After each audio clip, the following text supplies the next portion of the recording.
Hello everyone and welcome back to the Unexplained Diaries. Here on this channel I share real-life encounters with beings from beyond the skies to help you unwind and drift off to sleep. Before we dive in, I would love to hear from you. Leave a comment and let me know where you're tuning in from. Now, find a comfortable spot, relax, and let's begin. The first call came in a little after 10 at night while I was reading the weather. I worked the late shift at a small AM station in western Kansas. The town was called Mercer, and the station sat in a one-story brick building behind a farm supply store near the highway. We mostly played old country, local ads, weather updates, school sports, church announcements, that kind of thing. At night, I was usually alone. My name was Daniel Cross. I was 38 then, divorced, no kids, and I had been doing radio work for about 14 years. The late shift wasn't exciting, but I liked it. There was less management, fewer people calling in to complain about song choices, and long stretches where I could just cue music and drink bad coffee. That night was clear and cold for early March. The wind had dropped after sunset, which was unusual out there. Most nights you could hear it pushing against the building or rattling the sign over the front entrance. That night, everything outside was still. I had just finished saying the overnight low would be around 26 when line 2 lit up. I answered during a song. The caller was a man named Curtis Halley. I knew the name because he owned a tire shop east of town and called the station sometimes about high school football. He asked if I had heard anything about an aircraft in trouble north of Mercer. I said no. He told me there was something over the fields near County Road 18. I asked what kind of aircraft. He said, "That's the thing. I don't know." I thought he was setting up a joke. Curtis wasn't drunk or excited, though. He sounded confused. He said he was outside checking a frozen water line behind his shop when he noticed 3 white lights sitting low over the horizon. At first, he thought it was a crop duster, except the lights weren't moving. Then they moved sideways altogether. No banking, no change in spacing. He said he watched them for maybe 2 minutes, then went inside to get his wife. When they came back out, the lights were farther west. I asked if he could hear anything. He said no. Then he asked if anyone else had called. I told him he was the first. I wrote "Lights North CR18" on a notepad and went back to work. I didn't think much of it. People called radio stations with strange stuff all the time, especially at night. About 7 minutes later, line 1 rang. This caller was a woman named Marlene Voss. She lived out by Sutton Creek, maybe 15 miles northwest of town. She asked if the sheriff's office had reported anything in the sky. I said not that I knew of. She said she had seen a dark object pass over her pasture. I asked if it had lights. She said only one, a dull red light underneath. She kept saying underneath like that mattered. I asked how high it was. She said lower than a helicopter would normally fly. Then she corrected herself and said she didn't really know because she couldn't tell how big it was. What bothered her was the cattle. She said every cow in the south pasture had crowded against the fence before she noticed the object. They had all been facing the same direction. I asked if they were still doing that. She looked while we were on the phone. Then she went quiet. I asked what was wrong. She said the cattle had turned around. Every one of them was facing east now. I asked if the object was east. She said she couldn't see it anymore. That got my attention a little. I wrote her name under Curtis's. Then I opened a flight tracking website on the studio computer. There were 2 commercial flights way above us, one heading toward Denver and another southeast toward Oklahoma.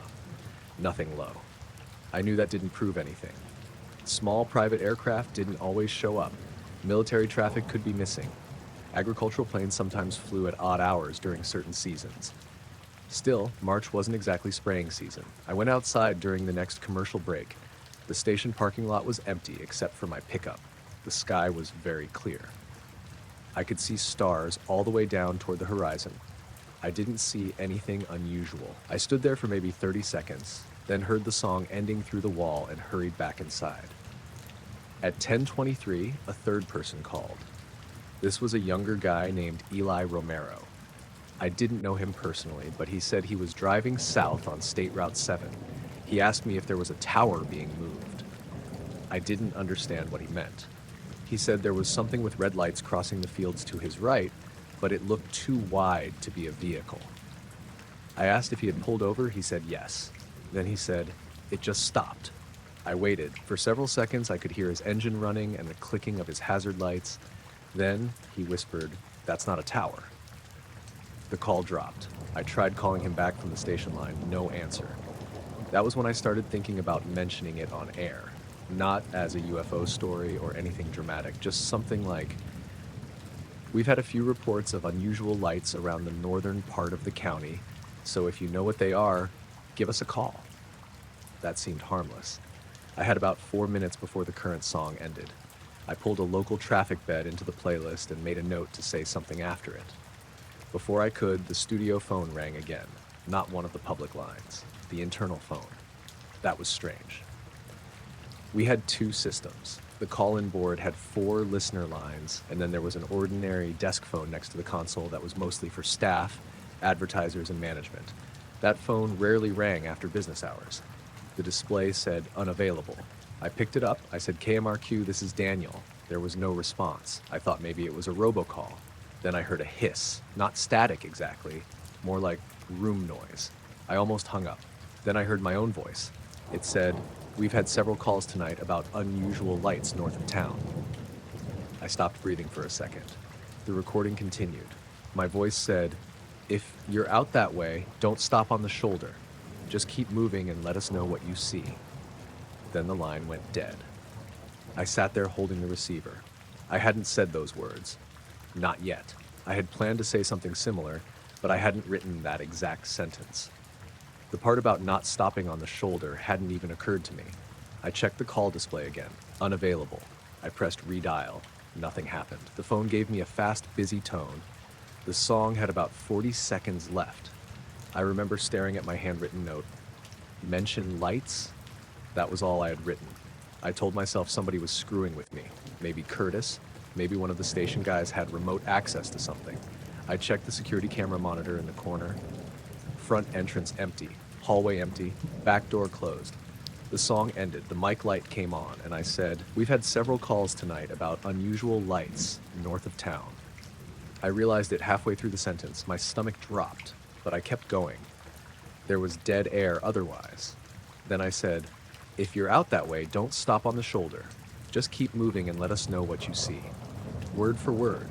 I hadn't meant to. I know that sounds impossible, but I didn't make a decision to repeat the recording. The sentence just came out. My mouth got ahead of my brain. The second I finished, I killed the mic and started another song. I sat back from the console. My hands were sweating. I said out loud, "No." The phone rang. Listener line 3. I almost didn't answer. It was Curtis again. He said, "Why'd you tell people not to stop?" I asked what he meant. He said the lights had crossed over the county road. A pickup had stopped near his property. Curtis had watched the whole thing from about half a mile away. He said the lights moved toward the truck. Then the truck backed up fast and left. I asked if he knew who was driving. He said no. Then he asked if I had heard from anyone near Hobart Grain. I said no. Curtis told me to call them. I asked why. He said because whatever it is, it's heading that way. I called the sheriff's office instead. The dispatcher knew me. Her name was Janice Bell. I told her we had several reports of lowlights north and northwest of Mercer. She gave a tired laugh and asked if I was doing one of my late night segments. I said no. Then I asked if deputies had received calls. She paused. She said, "A couple." I asked what kind. She wouldn't give details. She just said there was probably farm equipment moving around and a deputy was checking. I asked if there were aircraft in the area. She said she didn't know. Before hanging up, she said, "Daniel, don't make this bigger on the radio." That surprised me. I asked why. She said because they didn't know what it was yet and didn't want people driving around looking for it. I told her fine. The next 20 minutes were strange but quiet. No more calls, no more internal phone. I played music and read one ad. I didn't mention the lights again. Around 10:50, I started hearing a low tone in my headphones. It wasn't in the music. At first, I thought it was electrical interference. I removed the headphones. The tone continued. It seemed to be coming from the studio monitors. I lowered them. Still there. I muted every audio channel. The sound stayed, a smooth, low hum, not loud, just enough to feel more than hear. Then the fluorescent lights in the hallway flickered. Once, twice. The computer monitor blinked black and came back. The hum stopped. The call board lit up all 4 lines at once. None of them rang. They just lit. I stared at the buttons. Then line 1 went dark, then line 2, then 3. Line 4 stayed lit. I pressed it. Nobody spoke. I could hear wind. That made no sense because the night outside was still. The wind on the line was loud, like a microphone being held out of a moving car. Then a man said something far away. I couldn't make out the words. I said, "Hello?" The wind stopped. The caller whispered, "Look east." The line disconnected. I didn't. Not immediately. I stayed in my chair. Then the security camera over the back entrance changed brightness. The image washed out slightly, like a vehicle had pulled around the building with headlights on. I looked at the front camera. Nothing. Parking lot empty. I got up and walked to the hallway. There was a narrow window in the back door. Through it, I could see the gravel service lot behind the station. There were no headlights, but the ground was brighter than it should have been. A faint gray light covered the lot. It came from above. I stepped closer to the window. I could see the shadow of the building stretching west. That meant the light was east. I remembered what the caller had said, "Look east." I didn't want to open the door. I moved into the small production room instead. It had a window facing the farm supply yard and the fields beyond it. I turned off the room light. At first, I saw nothing except reflections. Then I noticed something above the grain silos. It looked like a dark strip against the stars, long and flat. I couldn't judge the distance. It might have been a mile away. It might have been much closer. There were no obvious wings, no clear shape, really. Just an area where the stars were blocked. A single dim red light sat underneath it. Marlene's description came back to me immediately. The red light did not blink. The object moved sideways, very slowly. There was no engine noise, no helicopter chop, nothing. I stood there watching for maybe 10 seconds. Then the desk phone rang in the studio. I nearly ignored it. It rang again. I went back. Unavailable. I didn't answer until the 4th ring. My own voice said, "It's over the east side now." I dropped the receiver onto the desk. The recording kept playing through the handset. My voice continued. "It looks like it's moving toward the station." Then silence. I backed away from the desk. The object outside was still visible through the production room window. I could see the dark area sliding past the stars. I decided not to go on air. I deliberately said to myself, I am not saying that. The current song had less than a minute left. I loaded another one immediately. Then another after that. No talking. The object seemed to stop. The low hum returned. This time the window glass vibrated lightly. A coffee stirrer rolled across the desk and fell onto the floor. I checked the security cameras again.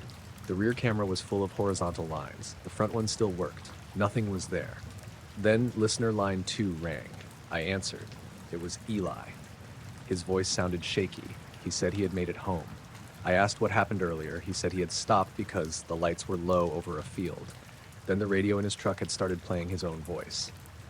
I asked what he meant. He said he heard himself say, "Drive." Then a few seconds later, he had shouted the word without thinking. He put the truck in gear and left. I asked if he had seen the object clearly. He said no. He said it looked darker than the sky. Then he asked where I was. I told him at the station. He said, "You need to leave." I asked why. There was a pause. Then he said, because the thing I saw was going south. The call ended normally. I shut the station down to automation. We had a backup overnight playlist for emergency. I switched it on, grabbed my coat and keys, and left through the front door. The parking lot was cold and completely still. No wind, no traffic on the highway. I didn't look east until I reached my truck. The dark object was farther south now. I could barely see it. The red light was gone. I got inside and started the engine. The radio came on automatically. Static. I turned it off. As I backed out, the station phone rang inside the building. I could hear it faintly through the glass doors. I kept going.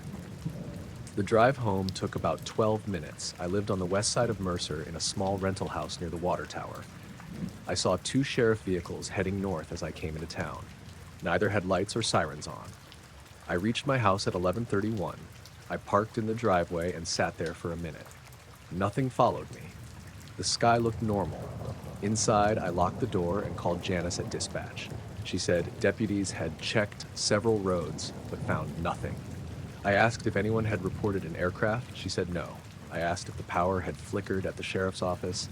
There was a pause. Then she said yes, at 11:14. That was around the time I had left the station. I didn't tell her about the phone calls. I slept maybe 3 hours. At 7 the next morning, the station manager, Greg, called me. He wanted to know why I had switched to automation early. I told him there had been electrical problems. That was partly true. He said the overnight system had logged an incoming call at 10:26 from the studio extension. I told him that wasn't possible. He said maybe I had accidentally called myself. I asked him what number showed in the log. He read it to me. It was the station's own studio number, not the internal extension, the public number. The call had come from the same number it was calling, and I drove back to the station around 9. Everything looked normal. Greg was there with the engineer, a guy named Wes. They were checking the phone system. I didn't say much.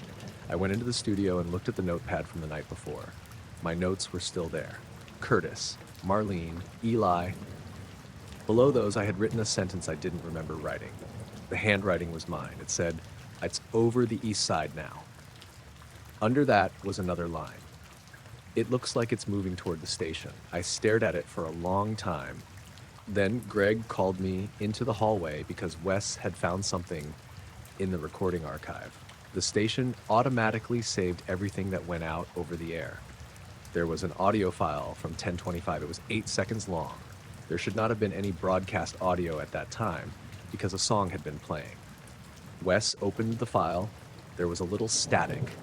Then my voice, very quiet. It said, "Don't mention the reports." 3 seconds later, another voice answered. It sounded like me too. It said, "I wasn't going to." I left the station before lunch and drove home. The radar return appeared just after 2 in the morning, coming in low from the north and heading straight toward runway 4. I was alone in the customs office when I noticed it. The airport only handled a few international flights each week, mostly private charters and small cargo planes, so the customs desk stayed closed overnight unless something had been arranged in advance. I was there because a delayed medical flight from Winnipeg was supposed to arrive around 3. My name was Martin Hale. I had worked at Crossfield Regional Airport in northern Maine for 6 years. It was the kind of place with 1 terminal, 2 runways, a small control room, and a maintenance shed that always smelled like diesel. The longer runway was used for passenger and cargo traffic. Runway 4 had not been used in almost 8 years because the pavement was cracked near the south end. The weather was bad that night. Freezing rain tapped against the terminal windows, and fog sat low over the field. Visibility was under a mile. The wind was light, but the temperature kept dropping, and ice was forming on the parked vehicles outside. The control room was normally staffed until midnight. After that, pilots used the common traffic frequency, and runway lights could be activated by clicking their radio microphones a certain number of times. At 2:07, I walked upstairs to check the weather screen. The radar display was still running even though the controller had left. Most of the screen was empty. The medical flight had not entered range yet. A small green mark appeared near the top edge. It had no call sign beside it. No altitude. No speed. That was not unusual by itself. Small aircraft sometimes showed up without full information, especially if their equipment was old or not working correctly. What caught my attention was how steadily it moved. It came south in a perfectly straight line. I watched it for about a minute, expecting it to turn toward the active runway. It did not. It lined up with runway 4. I checked the flight schedule taped beside the console. Nothing was due except the medical flight. I checked the computer log too. No private arrival, no maintenance aircraft, no military notice. I picked up the radio microphone. "Unidentified aircraft approaching Crossfield Regional. State your call sign and intentions." There was no answer. The return moved closer. I tried again. "Aircraft north of Crossfield, you are aligned with a closed runway. Runway 4 is not available. Acknowledge." The speaker gave a brief crackle. Then I heard 3 soft clicks. They were not microphone clicks like a pilot activating runway lights. They sounded more like someone tapping a fingernail against the microphone itself. The runway lights came on. I could see them through the control room windows. 2 rows of white lights appeared in the fog, stretching away from the terminal toward the trees. Runway 4 had not been powered in years. Maintenance had disconnected the lighting circuit after water kept getting into the junction boxes. I stared at them for several seconds before calling Nolan Briggs, the airport operations manager. He answered, sounding half asleep. "The lights on 4 just came on," I said. "What lights?" "The runway lights." There was a pause. 4 doesn't have working lights. "I'm looking at them." He asked if maintenance was on site. I told him no. The radar returned past the outer marker and began slowing. There was still no altitude shown, but the system displayed a descending symbol beside it. I called the aircraft again. No response. The 3 tapping sounds came through the speaker once more. This time they were followed by a low tone. It lasted maybe 4 seconds. It did not sound like engine noise or radio interference. It was smooth and steady, almost too clean, and I felt it in the desk more than I heard it. The radar return moved over the beginning of runway 4, then it stopped. It did not vanish. It stayed in one spot, directly above the runway. I looked through the window. The fog was thick, but the runway lights were bright enough to show the pavement. I saw no aircraft, no landing lights, no shadow moving through the mist. I turned off the control room lights to reduce the reflection in the glass. Nothing was there. The radar mark remained motionless. I called Nolan again and told him what I was seeing. He said he was driving in. I asked him to call the sheriff's office on the way. He said he would, but he sounded doubtful, like he thought I had made a mistake with the equipment. I went downstairs and stepped into the terminal lobby. The automatic doors were locked, but the outer vestibule lights were on. Beyond the glass, the parking lot was empty except for my car and 2 airport trucks. A scraping sound came from the roof. It moved from one end of the terminal to the other, slow and uneven. I thought it was ice sliding off, but nothing fell past the windows. The sound stopped above the customs office. Then the phone rang. It was the internal line, not an outside call. The display showed Gate 2. Gate 2 had not been used in months. The jet bridge had been removed and the door was sealed with a metal barrier. I answered, "Customs." There was no voice. I heard wind and a faint clicking noise. 3 clicks. I hung up. The phone rang again immediately. Gate 2. I let it ring. The runway lights outside stayed on. I went back upstairs and checked the radar. The return had started moving again, but not down the runway. It was drifting sideways toward the terminal, very slowly. The system showed a speed of 6 knots. I tried the radio once more. "The unidentified aircraft, if you can hear this transmission, turn away from the terminal and hold position." The green mark stopped. A second return appeared beside it. It was smaller and very faint. Then a third appeared. All 3 were close together. I looked outside again. There was still nothing visible above the runway, but the fog had begun moving in a strange way. It was pulling inward from both sides, forming a clear strip over the center line. The runway lights looked sharp inside that opening. The clear strip extended toward the terminal. It stopped about 100 feet from the building. I heard a noise from the baggage room below. A heavy metallic knock, followed by another one. I carried a flashlight and went downstairs. The baggage room connected to the secure customs inspection area. Nobody should have been inside. I unlocked the door and opened it a few inches. The conveyor belt was running. Bags only entered through that room when a flight arrived. The system had to be switched on manually from a panel beside the loading door. The belt moved slowly, empty, except for a thin layer of water. Droplets covered the rubber surface. They gathered near the edge and dripped onto the floor. The loading door at the far end was closed. I stepped inside and shut off the conveyor. It stopped for 2 seconds. Then it started again. The control switch remained in the off position. I backed out and locked the door. When I reached the lobby, the terminal lights dimmed. Every clock on the wall changed to 2:14. There were 4 of them showing different time zones. They all displayed 2:14, including the one labeled London and the one labeled Tokyo. My phone showed 2:14 too. I watched it for close to a minute. The time did not change. The runway lights continued burning outside. A vehicle appeared at the entrance road. I felt relieved until it stopped before reaching the parking lot. Its headlights stayed fixed in the fog. I called Nolan. He answered and said he was still 8 miles away. I asked whether he could see another vehicle ahead of him. No, he said. The headlights outside went dark. There was no sound of an engine. A shape moved between the parking lot and the runway. I could not make out details. It was taller than a person and very narrow, but the fog distorted everything. It crossed behind one of the airport trucks and disappeared. I stayed behind the customs counter and watched the windows. Nothing else moved. Then the radio upstairs activated by itself. I heard it through the ceiling speaker. Crossfield Regional, a voice said. The voice was quiet and broken by static. I could not tell whether it was male or female. I ran upstairs and grabbed the microphone. Aircraft calling Crossfield. Identify yourself. The speaker hissed. Request customs clearance. I looked at the radar. The 3 returns were gone. A new line of information had appeared at the bottom of the screen. Arrival, N0, type, Holloway 9, origin, unlisted, persons, 1. I had never heard of an aircraft called a Holloway 9. I searched the type code database on the control computer. No result. The voice returned. Request customs clearance. I asked for a registration number. There was a long pause.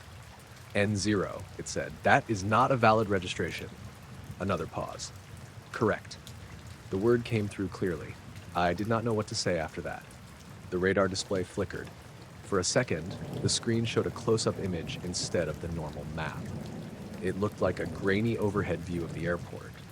The terminal roof was visible in the center. Something dark and oval hovered above runway 4. It had no lights or markings. It was wider than the runway and seemed almost flat from above. The picture vanished before I could move closer. The radar map returned. A new message appeared. Ground contact. 214, I looked outside. The clear strip in the fog now reached the terminal. The automatic doors in the lobby opened. They should not have opened while locked. I heard them slide apart downstairs, followed by the alarm chime. Cold air entered the building. I left the control room and leaned over the stairwell railing. The outer and inner doors stood open. No one was in the vestibule. A line of wet marks led from the entrance toward the customs desk. They were not footprints. Each mark was an oval patch about 18 inches long. The next one appeared 4 or 5 feet ahead, then another, as if something was touching the floor at wide intervals. The marks ended at the yellow inspection line. I heard 3 soft taps against the glass wall of the customs booth. I could see the booth from the stairs. Nothing stood beside it. The phone rang again. Gate 2. This time I answered from the upstairs extension. The same quiet voice said, 1 person. I looked at the radar message. Persons. 1. Where are you? I asked. The line went silent.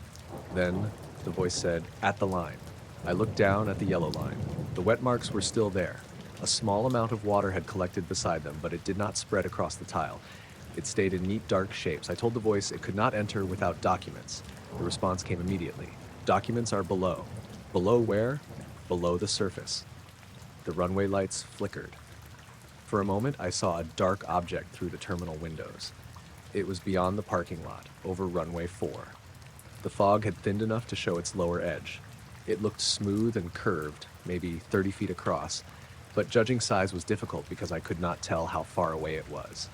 It did not seem to rest on the runway. It held position a few feet above it. There was no engine sound. The low tone returned through the building. The window glass vibrated. A pen rolled off the customs desk and fell to the floor. The object shifted slightly. As it moved, the runway lights beneath it went out one by one, then came back on after it passed.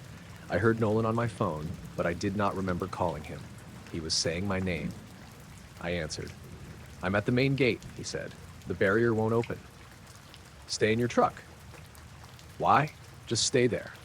He asked what was on the runway. I looked through the glass. You can see it? I can see something blocking the lights. The radio speaker clicked. The quiet voice said, additional inspection. The wet marks crossed the yellow line. I watched a new one appear on the other side, closer to the inspection counter. There was no movement between them, no visible foot or object. The marks simply darkened on the tile. Then another appeared. I backed away from the stairwell. The customs computer downstairs turned on. Its login screen lit the empty booth. The document scanner opened and closed. Once. Twice. A receipt began printing. The paper fed out slowly and curled onto the floor. I could hear each line being printed. I went down 2 steps, stopped, and looked toward the runway. The dark object was no longer visible. The fog had closed over it. The radar screen upstairs emitted a warning tone. I returned to the control room. The arrival information had changed. Status, inspection pending. Martin Hale, clearance required. My full name appeared exactly as it did on my badge. I shut down the radar terminal. The screen went black. A second later, the same words appeared in pale green letters against the dark display. Clearance required. I unplugged the monitor. The message remained. The voice came over the radio again. Officer Hale? I did not answer. Officer Hale. The tone inside the building grew louder. The pressure in my ears became painful. I felt unsteady and had to hold the console. Outside, every runway light shut off except one. The single light was directly across from the terminal. It changed from white to red. The wet marks downstairs resumed. I could hear them now, not as footsteps, but as soft drops hitting the tile. One, a pause, another. They reached the base of the stairs. I took my badge off and placed it on the console. I am denying clearance, I said into the radio. The low tones stopped. The pressure in my ears released so suddenly that I nearly fell. The voice answered, reasoned. Closed runway, invalid registration, no flight plan, no documents. There was a long stretch of static. Then it said, acknowledged. The red runway light turned white. The radar display went blank. All the wet marks downstairs disappeared at once, leaving the floor dry. The clocks changed from 2:14 to 2:25. Exactly 11 minutes had passed. The runway lights switched off. Nolan's truck came through the gate a few seconds later. He entered the terminal with a flashlight and a tire iron. We searched every room together, including the baggage area, Gate 2, the roof access stairs, and the customs inspection booths. Nobody was inside. The conveyor belt had stopped. There was no water on it. The receipt from the customs printer was still on the floor. Most of the paper was blank. Near the bottom, one line had been printed. Arrival refused. Return authorized. Nolan went upstairs and restarted the radar system. The return was gone. The log showed that runway 4's lighting circuit had activated at 2:14 and shut down at 2:25. Maintenance checked the circuit the next morning. The power cable had been physically disconnected since 2/20/18. Both ends were capped inside a locked junction box. The radar log also recorded an arrival. The aircraft type was listed as Holloway 9. The manufacturer field contained no name. The weight, wingspan, and engine fields all showed 0. The registration was N0, which did not exist in any database we could access. The medical flight landed at 3:18 on the active runway. I processed the crew and patient without any problem. After my shift, I drove home in daylight. Freezing rain still covered the roads, and I had to stop twice to clear ice from the wipers. I reached my house around 6, parked in the driveway, and sat in the car for a while before going inside. When I removed my coat, I found my customs badge in the inside pocket. I had left it on the control room console. The front looked normal. On the back, beneath my employee number, a new line had been pressed into the plastic. Clearance officer. I first noticed the farmhouse about 15 minutes after the train left Carlisle. I was traveling south to Preston on a wet November evening. It had gone dark early, and rain kept streaking across the window in thin lines. The carriage was warm and mostly quiet. There were maybe 12 people in it, spread out with bags on the seats beside them. My name was Lewis Barrett. I worked as a service engineer for a company that repaired commercial kitchen equipment, and I had spent the day at a hotel outside Carlisle. My van was in for repairs, so I had taken the train. I sat on the left side, facing forward, with my coat folded under my head. I was tired but not asleep. I had a podcast playing through one earbud and was watching the fields whenever the train passed through gaps in the trees. The farmhouse appeared beyond a low stone wall. It was a large square building, probably Victorian, standing alone in the middle of a field. The roof sagged slightly in the center, and one chimney leaned to the side. Every window was lit. The light was a flat yellow-white, brighter than normal house lights. I could see it clearly through the rain. What caught my attention was that the place looked abandoned. Several windows had no glass. One upstairs opening had boards across it, but light still showed around the edges. Ivy covered one wall. The track leading to the house was overgrown. I watched it for a second, expecting it to slide behind us, like everything else. It did not. The stone wall moved past, fence posts moved past, a line of trees crossed the window. The farmhouse stayed in the same place. I took out my other earbud and sat upright. The train was moving at normal speed. I could hear the steady rush beneath the floor and see rain blowing sideways across the glass. Fields and hedges passed between me and the house, but each time the view opened, the building was still there at the same angle. It did not get closer. It did not fall behind. It remained about half a mile away, slightly ahead of my seat. I thought the train might be curving around it. If the track made a long bend, a distant object could stay visible longer than expected. I looked forward through the carriage. The train seemed to be running straight. A cluster of trees blocked the view for several seconds. When they cleared, the farmhouse had not moved. The light in the windows was stronger now. I could make out 4 downstairs windows and 3 upstairs. The front door stood open and the hallway beyond it looked bright. A man across the aisle glanced at me because I had leaned close to the glass. I asked if he could see the house. He looked out for a moment. "What house?" "The one with all the lights." He followed where I pointed. "There's nothing there." I looked back. The farmhouse remained in the field. A signal box flashed past close to the track. Its reflection filled the window for a second. When it cleared, the building was still fixed in the same spot. I told the man it was a large place with a leaning chimney. He shifted into the seat beside me and looked out again. After a few seconds, he said, "Oh, that one." His voice had changed.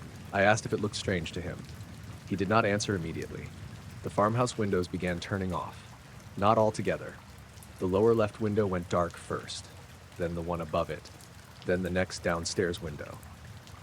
The darkness moved across the building in a slow sequence. The man beside me leaned closer. "Is the train slowing down?" he asked. It was not. The movement of the near ground looked the same. The 4th window went dark. Only 2 upstairs windows and the open doorway remained lit. A shape crossed one of the upstairs windows. It was narrow and human-sized. It moved from left to right, blocking the light for about 2 seconds. I asked the man if he had seen it. He stood up without answering and returned to his original seat. He put headphones on and looked down at his phone. I kept watching. The last upstairs window went dark. Only the open front door remained bright. The rain on the glass stopped moving. Drops still covered the window, but they seemed frozen in place. Outside, the landscape continued sliding past behind them. My phone lost signal. The podcast timer stopped at 1842. A low pressure filled my ears. The farmhouse doorway grew brighter. Something stood in it. At first, I thought it was a person. The shape had a head and shoulders, but it was too tall for the doorway. Its upper part reached the frame, while the lower part faded into the light. It did not step outside. It stayed in the doorway, facing the train. The field between us moved normally. Sheep passed in the foreground, their white bodies flashing between hedges. The farmhouse remained fixed. I looked around the carriage. No one else seemed concerned. A young woman 2 rows ahead typed on a laptop. An older couple shared a packet of crisps. The ticket inspector stood near the far doors reading something on a small screen. I got up and walked toward him. As I moved through the carriage, I kept checking the opposite windows. The farmhouse seemed to follow my position. It stayed visible through each window I passed, always at the same angle. I asked the inspector whether the train had slowed. He looked at me. "No." I asked where we were. "Just south of Penrith." I pointed out the window. "Do you know that farmhouse?" He looked. His face remained blank for a moment. Then he said, "There isn't a farmhouse there." It sounded rehearsed. I asked him to look again. He did, but only briefly. "All I can see is open land." The building stood clearly behind him in the glass reflection. I could see the lit doorway and the tall figure inside it. The inspector's reflection faced me. The figure in the farmhouse moved. It raised one arm. The real inspector did not react. I turned back to the window. The shape's arm remained lifted. It seemed to point along the track ahead of us. Then the train entered a short cutting. High earth banks rose on both sides, blocking the view. The pressure in my ears increased. The carriage lights dimmed. A soft clicking came through the speaker above the doors. 3 clicks. A pause. 2 more. The train came out of the cutting. The farmhouse was still there. It should not have been. We had traveled several miles since I first saw it. The building now stood closer to the tracks, maybe 200 meters away.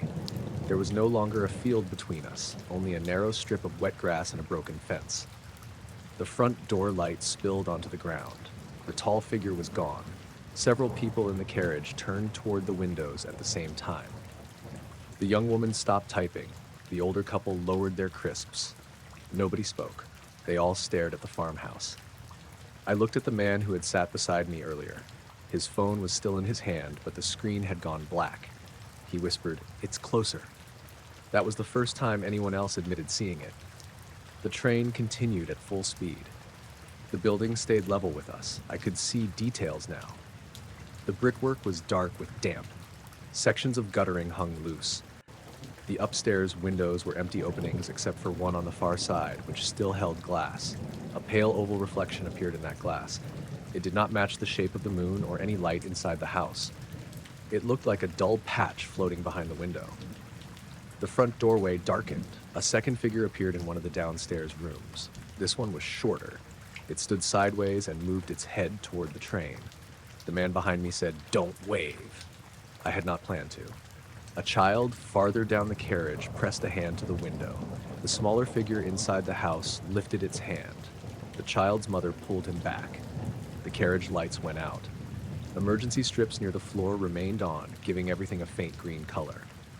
Outside, the farmhouse glowed more brightly. All 7 windows had lit again. Shapes stood behind several of them. I counted 5. None moved properly. They seemed to change position between moments, like sections of a damaged video. One stood at an upstairs window. Then it was at the window beside it without crossing the room. Another appeared behind the open door.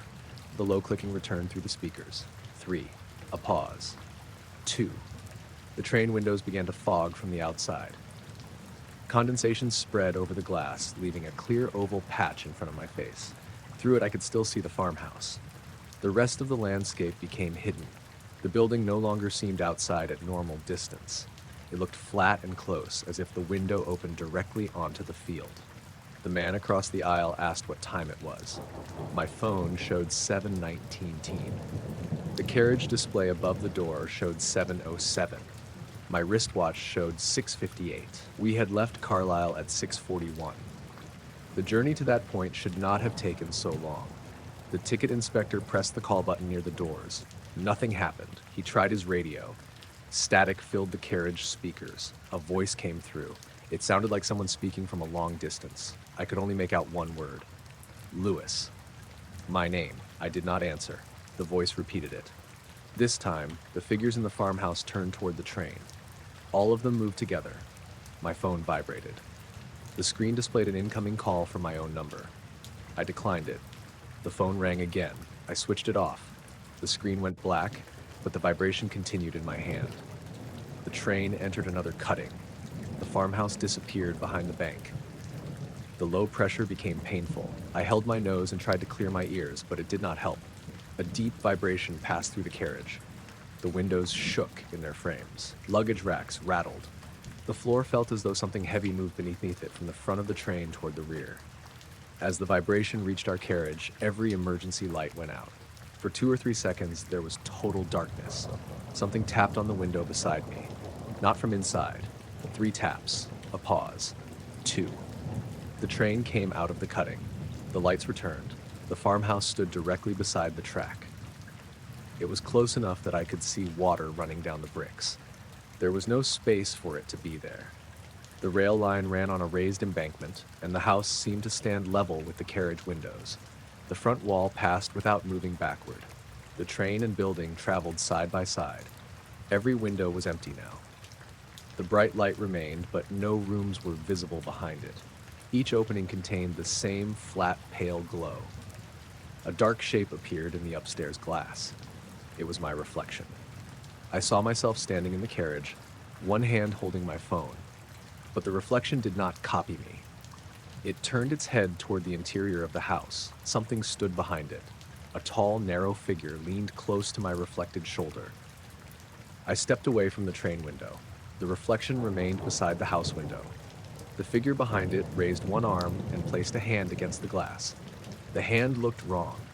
The fingers were too long and spread evenly, with little difference between them. The glass bowed outward. I felt pressure against the carriage window beside me. A print formed in the condensation, 5 long marks and a narrow palm. The child began crying. His mother covered his eyes. The man across the aisle stood and moved toward the center of the carriage. The inspector shouted for everyone to stay away from the windows. The farmhouse lights switched off at once. Darkness filled every opening. The train gave a hard sideways jolt. People grabbed seats and rails. The vibration passed beneath us again, stronger than before. The farmhouse began to fall behind. Slowly at first, then faster. For the first time since I noticed it, the building moved normally across the window. It receded into the wet field, became smaller, and vanished behind a line of trees. The pressure released. The carriage lights brightened. My phone switched itself back on. The clock jumped from 7:19 to 7:34. The display above the door showed 7:12, then flickered and changed to 7:34. No announcement explained the delay. The train continued south. People sat down again without speaking. The inspector walked through the carriage, asking if anyone was injured. When I tried to ask about the farmhouse, he told me there had been a temporary electrical fault. The man across the aisle would not look at me. The child's mother moved to another carriage. A few minutes later, the train slowed for Lancaster. I checked the route on my phone. We had traveled far beyond the area where I first saw the house. The journey record showed no stop or delay. According to the rail app, the train was running 3 minutes early. I got off at Preston and took a taxi home. My partner, Erin, asked why I had arrived almost 40 minutes later than expected. I told her the train had lost power. The following morning, I searched satellite maps along the route. I found several farms, but nothing matching the house. I also checked old property listings and local history pages. One abandoned farmhouse had stood near the line north of Lancaster, but it had been demolished in 1996 after a fire. The photographs showed a square brick building with a leaning chimney. The window layout matched what I had seen. 3 days later, I contacted the railway company and requested information about the delay. They replied that the service had run normally and arrived in Preston on schedule. I asked whether there had been any electrical fault near Penrith or Lancaster. They said no fault had been reported. A week after the journey, I received an email from the man who had sat across from me. I had given him my work card before leaving the train because neither of us knew what else to do. His name was Adrian Cole. He attached one photograph. He had taken it through the window during the cutting when the farmhouse was hidden from view. The picture showed only the dark glass and the reflection of the carriage. In the reflected seats, every passenger faced the window. Behind us, in the aisle, stood 5 tall figures. Their bodies were blurred, but their heads were clear enough to see that they were turned toward the glass. At the far end of the reflection, beyond the carriage doors, a brightly lit farmhouse window filled the next compartment. I did not reply. 2 months later, I traveled the same route in daylight. The sky was clear, and the carriage was crowded. I watched the fields from Carlisle to Preston. Nothing stayed fixed. There were no lights and no abandoned house. Near Lancaster, the train passed an empty patch of land bordered by a broken stone wall. For a second, my reflection in the window remained still while the rest of the carriage moved around it. Behind my reflected shoulder, a pale rectangular light appeared. Then the train passed beneath a bridge and the glass went dark. The signal appeared at 2:13 in the morning while I was trying to clear a fault on receiver 3. I worked nights at a university radio observatory in western New Mexico. The site sat on a dry plateau about an hour from the nearest town, with a cluster of dishes spread across several kilometers of scrubland. I was not an astronomer. My job was mostly systems support, which meant checking logs, restarting equipment, and calling someone more qualified if anything expensive stopped working. That night, I was alone in the control building. There were 2 other people on site, but they were both asleep in the accommodation block. Dr. Lena Varga, the project lead, had gone to bed around midnight. The maintenance supervisor, Calvin Ross, was on call but had been working since sunrise. The weather was clear and cold. Wind moved dust against the windows in soft bursts. The dishes outside were running an automated survey of a quiet area near the border of Pisces and Cetus. Nothing interesting was expected from that part of the sky. That was the point. Lena's group was measuring background noise and testing a new calibration method. Receiver 3 had started reporting a temperature spike, so I opened its diagnostic window. That was when I saw the narrow line. It stood out on the spectrum display as a bright vertical mark against the usual fuzz. It was so thin that at first I thought a single column of pixels had frozen. I refreshed the display. The line remained. Its frequency was just above 420 megahertz, close to a range where we sometimes saw natural hydrogen emissions, though this was much narrower and much stronger than anything in the surrounding data. I assumed interference. That was the normal explanation. Satellites, aircraft, weather equipment, bad cables, local electronics. The observatory was remote, but radio noise traveled. I checked the interference database. Nothing known was scheduled in that band. The signal strength climbed. It was not dramatic at first. The line went from 6 times the background level to 8, then 10. The automatic flagging system marked it red. I switched to the camera feed for dish 7, the antenna using receiver 3. The dish looked normal under the security lights. It was pointed southeast at an angle of about 50 degrees. Nothing moved near the base. I ran a local equipment check. The amplifiers showed normal power. The cooling system was stable. No doors were open. The receiver temperature spike had cleared by itself, but the signal remained.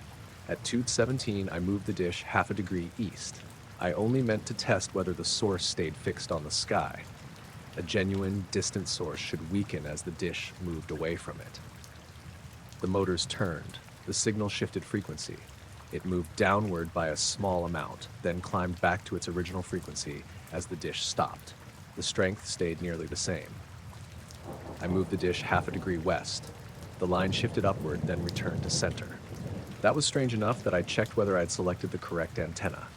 I had. I moved it a full degree north. Again, the frequency changed during the movement and settled back when the dish stopped. The signal did not become weaker. It was as if I had moved the display beneath the line rather than moving the dish away from the source. I called Lena. She answered on the 5th ring and sounded half asleep. I told her receiver 3 had a strong, narrow signal that was not behaving normally. "Is it drifting?" she asked. "Only when I move the dish." She was quiet for a moment. "What do you mean?" I explained the test. She told me not to touch the pointing controls again and said she was coming over. The accommodation block was less than 3 minutes away, but she took nearly 10.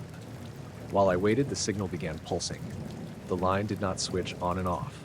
Its strength rose and fell in a slow pattern, about once every 11 seconds. I counted 6 pulses. They were not perfectly even.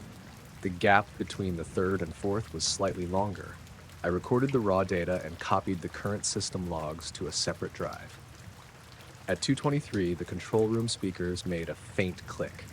We did not normally route receiver data through audio because most of it sounded like static, but an audio monitor had been left active after an earlier test. I turned up the volume. A low hiss came through. Under it was a tone so high and thin that I felt it more in my jaw than in my ears. The tone changed whenever the dish tracking motors made small corrections. The dish was following the sky automatically, moving so slowly that the motion was hard to see. Each time it adjusted, the tone bent downward, then returned. I muted the speaker. The tone continued. It came through the small radio on the desk. I switched the radio off. The sound stopped. A few seconds later, the desk phone rang once. When I picked it up, there was no dial tone. I heard the same high sound for maybe 2 seconds, then the line went dead. Lena entered the room wearing boots, a heavy coat, and pajama trousers. She looked at the screen before she spoke. "How long?" "About 10 minutes. She leaned over the keyboard and checked the receiver settings herself. I showed her the movement test in the log. She frowned and asked whether I had changed the Doppler correction. I said no. She opened another panel and disabled automatic frequency correction. The signal immediately slid upward. Then, over several seconds, it moved back toward the center of the display. Lena stared at it. "That shouldn't happen," she said. I asked whether it could be a local transmitter. "A local transmitter doesn't know where the dish is pointing." She said it quietly, almost to herself. We checked the other antennas. Dish 9, about 2 kilometers away, was looking at a different target using the same receiver band. It showed nothing. Lena redirected it toward the coordinates of dish 7. The motors took about 40 seconds to move. As dish 9 approached the target, a weaker version of the line appeared on its spectrum. Dish 7's signal dropped at the same moment. Not much, maybe 10%, but enough for both of us to see. Dish 9 settled on target. The two signals became nearly equal. Lena moved dish 9 slightly away. Its frequency shifted. Dish 7's signal grew stronger again. She moved it back. The strength divided between them. I asked if that was possible with a normal source. She did not answer. We woke Calvin and told him to check the receiver rooms for any local equipment fault. He was annoyed until he saw the signal on his tablet. Then he stopped complaining. While he drove toward dish 7, Lena called the campus network office and asked them to confirm there were no tests or transmissions coming from university equipment. The person on duty said nothing was scheduled. At 2:34, the signal strength doubled. Both dishes showed the increase at exactly the same time. A red warning appeared because receiver 3 was approaching saturation. Lena reduced the gain. The line remained at the same height. She reduced it again. The line adjusted upward, almost as if compensating. We both saw it. She pulled her hand away from the controls. Calvin called from his truck. He said his dashboard radio had started losing stations as he drove toward dish 7. Every frequency carried a faint whistle. His GPS also showed him several hundred meters north of the service road, even though he was driving on it. Lena told him to stop and wait. He asked why. She said we might have a strong local source near the antenna and did not want him entering the area until we knew more. That explanation did not fit what we were seeing, but Calvin accepted it. The pulse pattern changed. Instead of one rise every 11 seconds, the signal produced 3 quick increases, a pause, and 2 slower ones. Then it repeated. I wrote the timing down. Lena told me not to interpret it. I'm not. You're counting it. I count everything. The pattern repeated 4 times. On the 5th, the second slow pulse did not arrive. The signal held steady. The building lights dimmed. Every monitor flickered, but none shut off. The backup system clicked on even though the main power indicator remained green. Outside, the nearest security lamps went dark. The windows turned black. Lena went to the glass and looked toward the dishes. I joined her. The sky was clear enough to see stars, but one section above the southeastern horizon looked empty. It was not cloud. The stars simply seemed weaker there, as though we were looking through tinted glass. I thought my eyes were adjusting badly after the bright screens. Then, the dark area moved. It shifted a small distance to the right, while the stars outside it stayed fixed. Lena asked if I saw it. I said yes. Neither of us described what we meant. The phone rang again. This time, all 4 office phones rang together. One ring, then silence. The signal on the display widened. It had been a single narrow line. Now faint sidebands appeared on either side, evenly spaced. They looked like the teeth of a comb. The center remained strong. Lena started recording from every active receiver and saved copies to 2 separate systems. She sent a short message to another observatory asking whether they had anything unusual in the same area. Before the message finished sending, the network connection dropped. Our internal systems remained online, but outside access disappeared. Calvin called again over the handheld radio. His voice broke apart under heavy static. He said there was a light near dish 7. Lena asked where. Not on the dish, he said. Above it. The transmission cut. We tried calling him back. No response. The control room camera feed from dish 7 still worked, but the image had become grainy. The dish filled most of the frame. Above its upper edge was a pale patch, no brighter than the sky around it, but smoother, almost featureless. The camera adjusted exposure. The patch remained. It had a curved lower edge. I thought it might be lens flare from a security lamp, but those lamps were off. The dish moved slightly to track the target. The pale shape moved with it, not across the sky. It stayed in the same position relative to the dish. Lena took manual control and stopped the tracking motors. The signal began drifting down in frequency. She moved the dish west. The frequency rose and returned to center. She moved east. It fell and returned. Then she made a sudden 5-degree change north. The signal disappeared. For 1 second, I felt relieved. A new line appeared at the edge of the display. It swept rapidly across the band and stopped in the center. The strength was higher than before. At the same time, something knocked on the outside wall.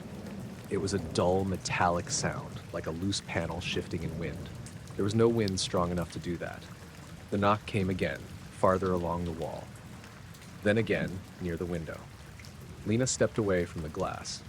The security camera above the control building entrance showed an empty concrete path. The image jumped every few seconds, losing 1 or 2 frames. On the 4th jump, a dark vertical shape appeared near the far edge of the picture. It was gone in the next frame. I locked the control room door. The high tone returned through the speakers even though they were muted. It changed pitch slowly, dropping lower until it became audible as a steady hum. The vibration passed through the desk. A cup near the keyboard moved a few millimeters. Lena told me to shut down receiver 3. I entered the command. The system asked for confirmation. I confirmed it. The receiver status changed to offline. The signal remained on the display. I closed the software. The line appeared on a different monitor that was showing only system temperatures. It ran through the middle of the graph, straight and bright. Lena unplugged that monitor. The screen went black. The line remained for almost 2 seconds before fading. Calvin's voice came through the handheld radio. "I'm back at the building." I checked the entrance camera. No one stood outside. Lena asked him to repeat his location. "I'm at the door." The camera still showed an empty path. Then the door handle moved, once down, once up. The radio in Lena's hand said, "Open it." The voice sounded like Calvin, but the timing was wrong. Each word came with a small gap between it.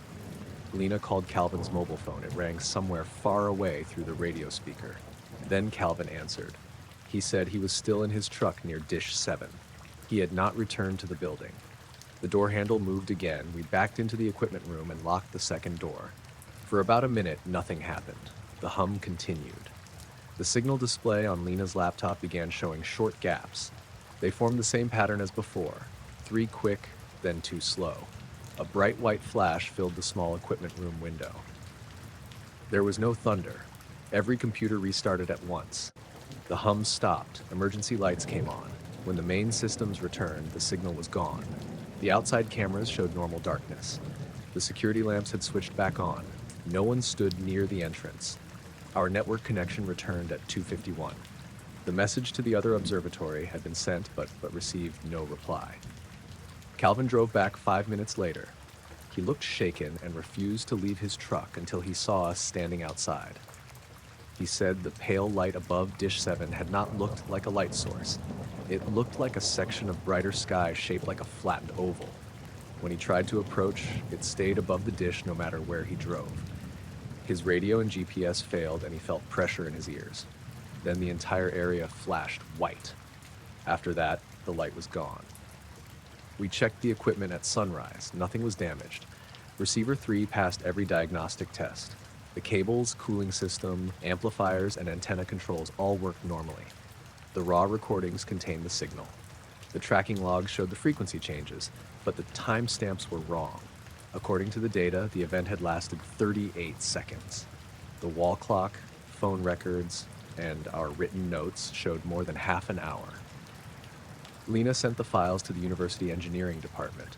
Their report came back 2 weeks later. It blamed a software fault combined with local radio interference, possibly from an aircraft or satellite. They said the frequency movement had been caused by an error in the correction system. They did not explain why the signal appeared after the receiver had been shut down.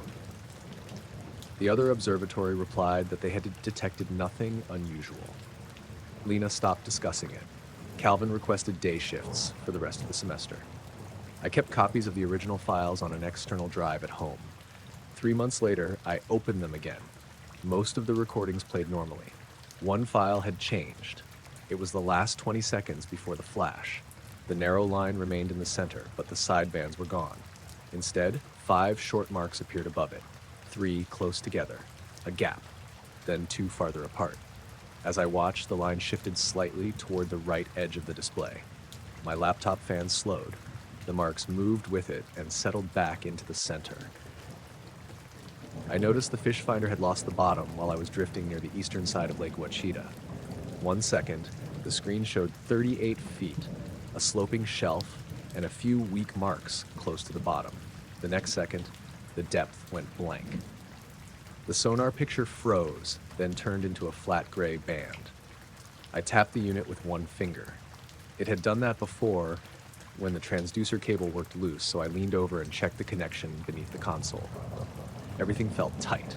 The screen displayed no signal. I restarted it.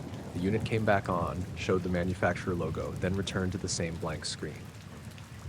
It was a little after 5 in the afternoon, late September, and I had been fishing alone since lunch. The weather had been warm and still.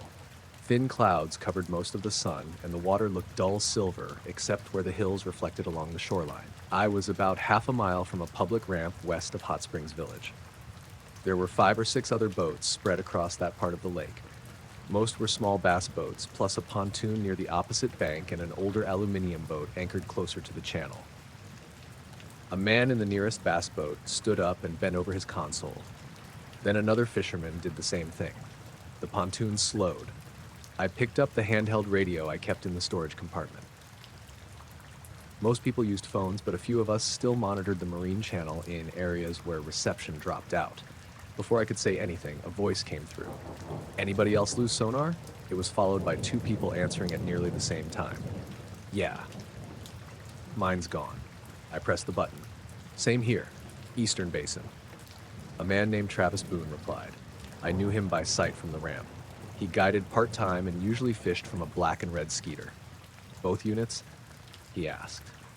I looked toward his boat about 200 yards north of me. "Just got one," I said. "Both of mine went dead." Another voice said his GPS map still worked, but his depth reading was gone. We compared times. Every unit had lost signal at 5:12. That was strange enough that nobody made the usual jokes about cheap electronics.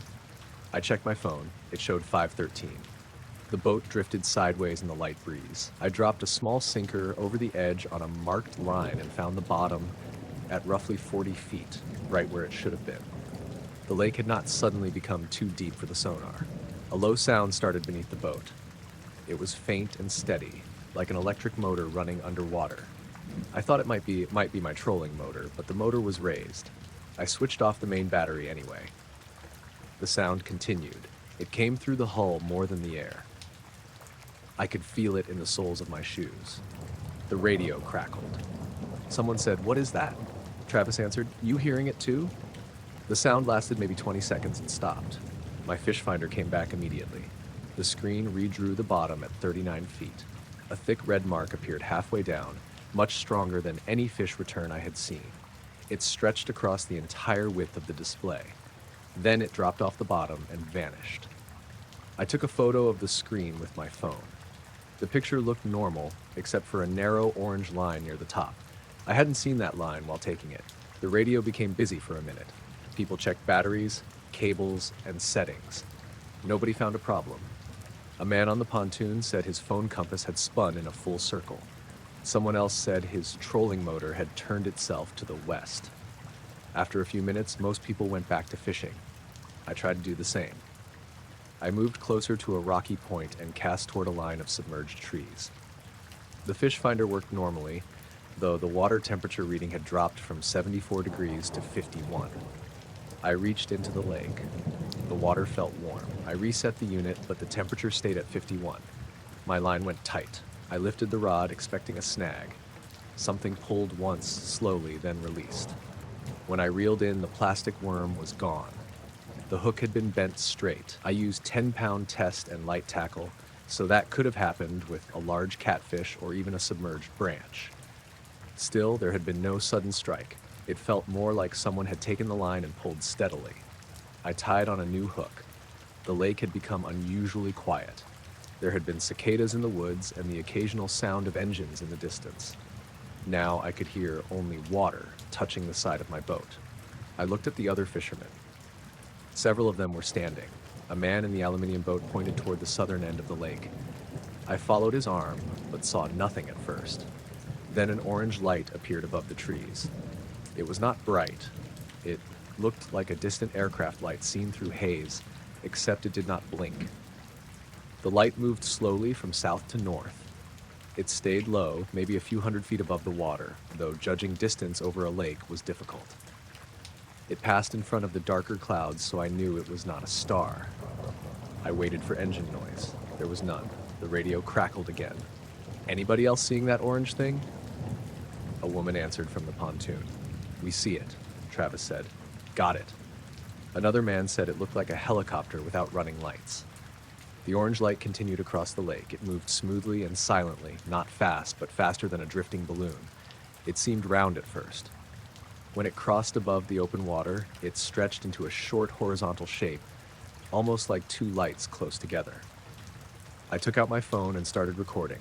On the screen, the light was much dimmer than it looked with my eyes. Autofocus kept shifting to the hills behind it. I zoomed in, but the image turned grainy. The light stopped. It hung over the center of the lake. The water beneath it darkened. I did not see a beam or reflection. A large patch of water simply became darker than the water around it, as if the cloud shadow above had deepened in one exact place. The dark patch moved against the wind. It came toward us. I lowered my phone. The orange light remained still, but the dark area on the surface traveled north in a slow oval. When it reached the area between my boat and Travis's, the fish finder lost signal again. This time the screen did not show no signal. It displayed a depth of 3 feet. I was still over nearly 40 feet of water. The number changed to 2, then 1. I looked over the side. The water was clear enough to see a few feet down, but all I saw was my own reflection in the gray sky. Something pale passed beneath the boat. It was broad and flat, moving too deep for me to make out clearly. I saw it for maybe 2 seconds through the water beside the stern. It did not look like a fish. The boat lifted slightly, as if I had crossed a small wake. The lake around me was smooth. My depth finder returned to 41 feet. Over the radio, Travis said, "Something just went under me." I picked up the handset. "What did you see?" He paused. "Didn't see it. Boat came up." The man in the aluminum boat said the same thing had happened to him. All 3 boats were separated by several hundred yards. The orange light began moving again. It passed north over the lake, then faded before reaching the far shore. It did not disappear behind the hills. It simply grew dimmer until I could no longer see it. Sound returned gradually. A boat engine started near the ramp. Birds called from the trees. The breeze picked up enough to move the surface. The whole event had lasted maybe 4 minutes. People started talking over the radio at once. The woman on the pontoon said there had been 2 lights, one above the other. Travis said he saw one. A man closer to shore said the light looked triangular. Someone else said it was probably a drone. I wanted the drone explanation to work. There were plenty of large drones now, and some could fly quietly at a distance, but that did not explain the sonar or the pressure under the boats. I decided to head in. I started the outboard and lifted the anchor. The engine sounded normal, but the fuel gauge read empty. I had more than half a tank. I tapped the gauge. The needle did not move. I pointed the boat toward the ramp and kept the speed low. The black and red Skeeter came alongside about 50 yards away. Travis raised one hand. He looked serious. We traveled in the same direction without speaking. About halfway to the ramp, my radio picked up a voice. It was weak and broken. "Stay off the..." Static. Orange. More static. Then my own voice came through. "Something just went under me." I had not said those words. Travis had. I looked toward his boat. He was staring down at his radio too. The message repeated. "Something just went under me." The voice sounded like mine, not his. I switched the radio off. It continued for another second before going silent. The lake ahead looked wrong. The channel markers near the ramp had disappeared. I knew there were 2 green posts and 1 red buoy marking a shallow area, but none were visible. The shoreline also seemed farther away. I checked the GPS. The boat icon sat in the center of the lake, facing south. I was traveling west. The map rotated slowly beneath the icon. Then the screen froze. Travis slowed. I slowed with him. He pointed toward the water between us. Small bubbles were rising in a straight line. They moved from behind our boats toward the ramp, not drifting with the wind. The line was narrow and perfectly steady, as if something were traveling beneath the surface and releasing air at regular intervals. We followed it with our eyes. The bubbles stopped about 100 yards ahead. A soft orange glow appeared underwater.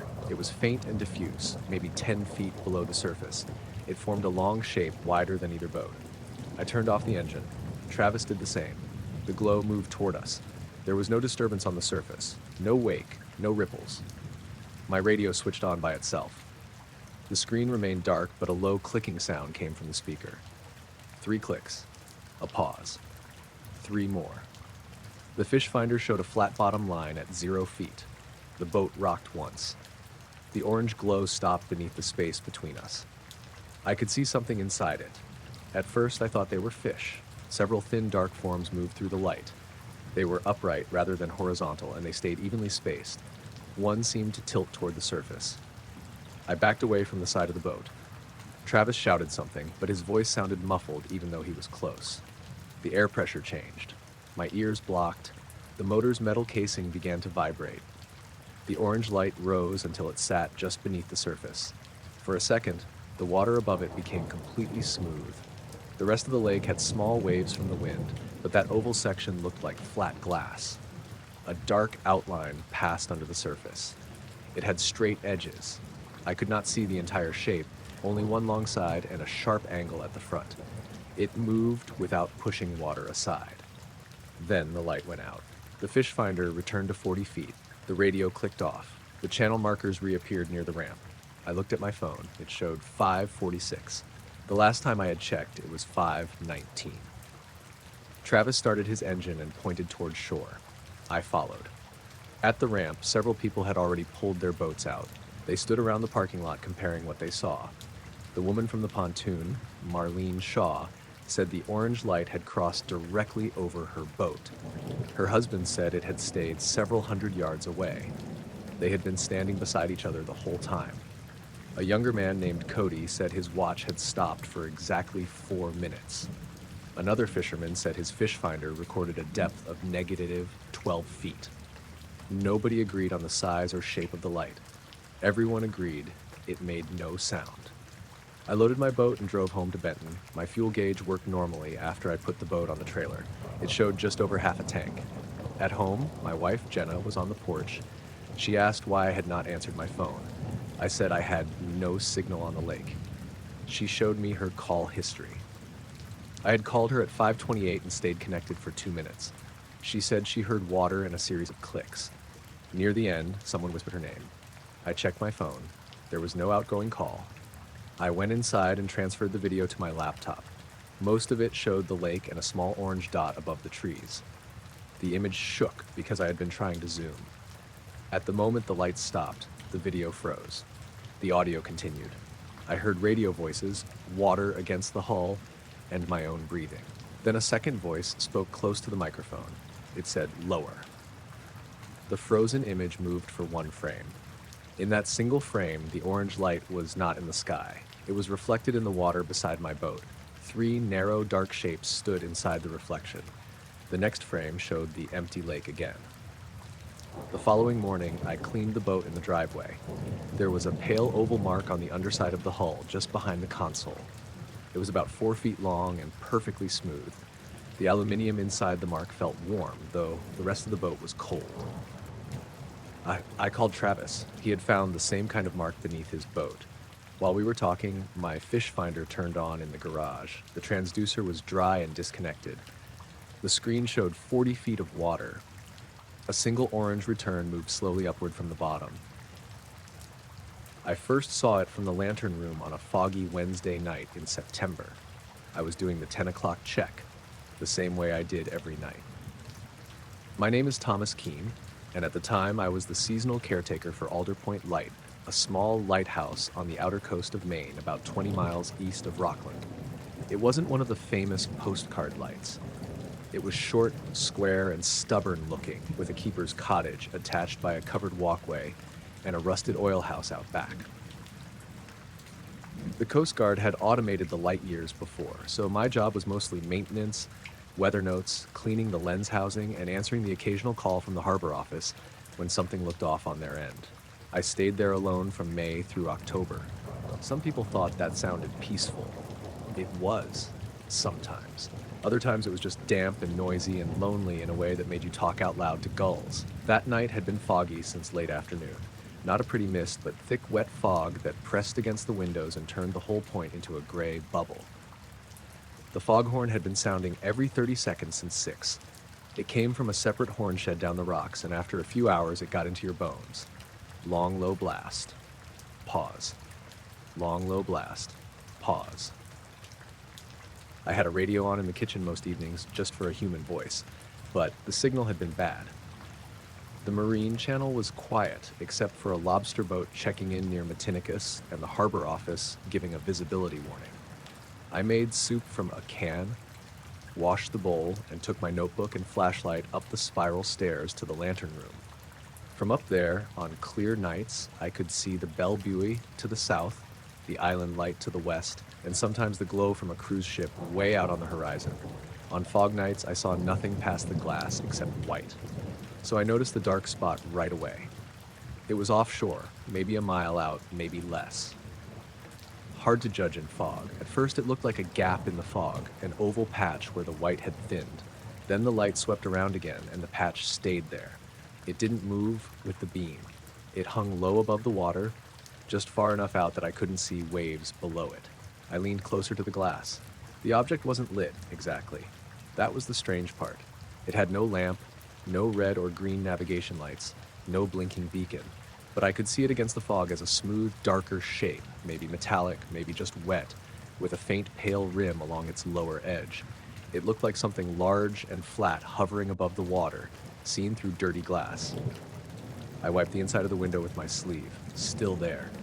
The foghorn sounded again, and for a moment the glass trembled under my hand. The dark object did not react. It didn't bob like a boat. It didn't drift like a buoy. It just stayed in one place. I checked the marine radar screen downstairs in the radio room. Nothing. The radar was old but reliable. It showed the buoy, a slow-moving fishing boat north of the point, and a cluttered band where the rocks confused the return. There was no target offshore in the direction of the object. I went back upstairs. The object was gone. I stood there longer than I needed to, watching fog and the light beam sweep into it again and again. Nothing came back. I wrote in the log, possible vessel or fog shadow south-southeast, not on radar 2208, gone by 2214. Then I stood with the pencil in my hand for a while because writing it down made it feel either more real or more stupid, and I couldn't decide which. The next evening was clear. No object.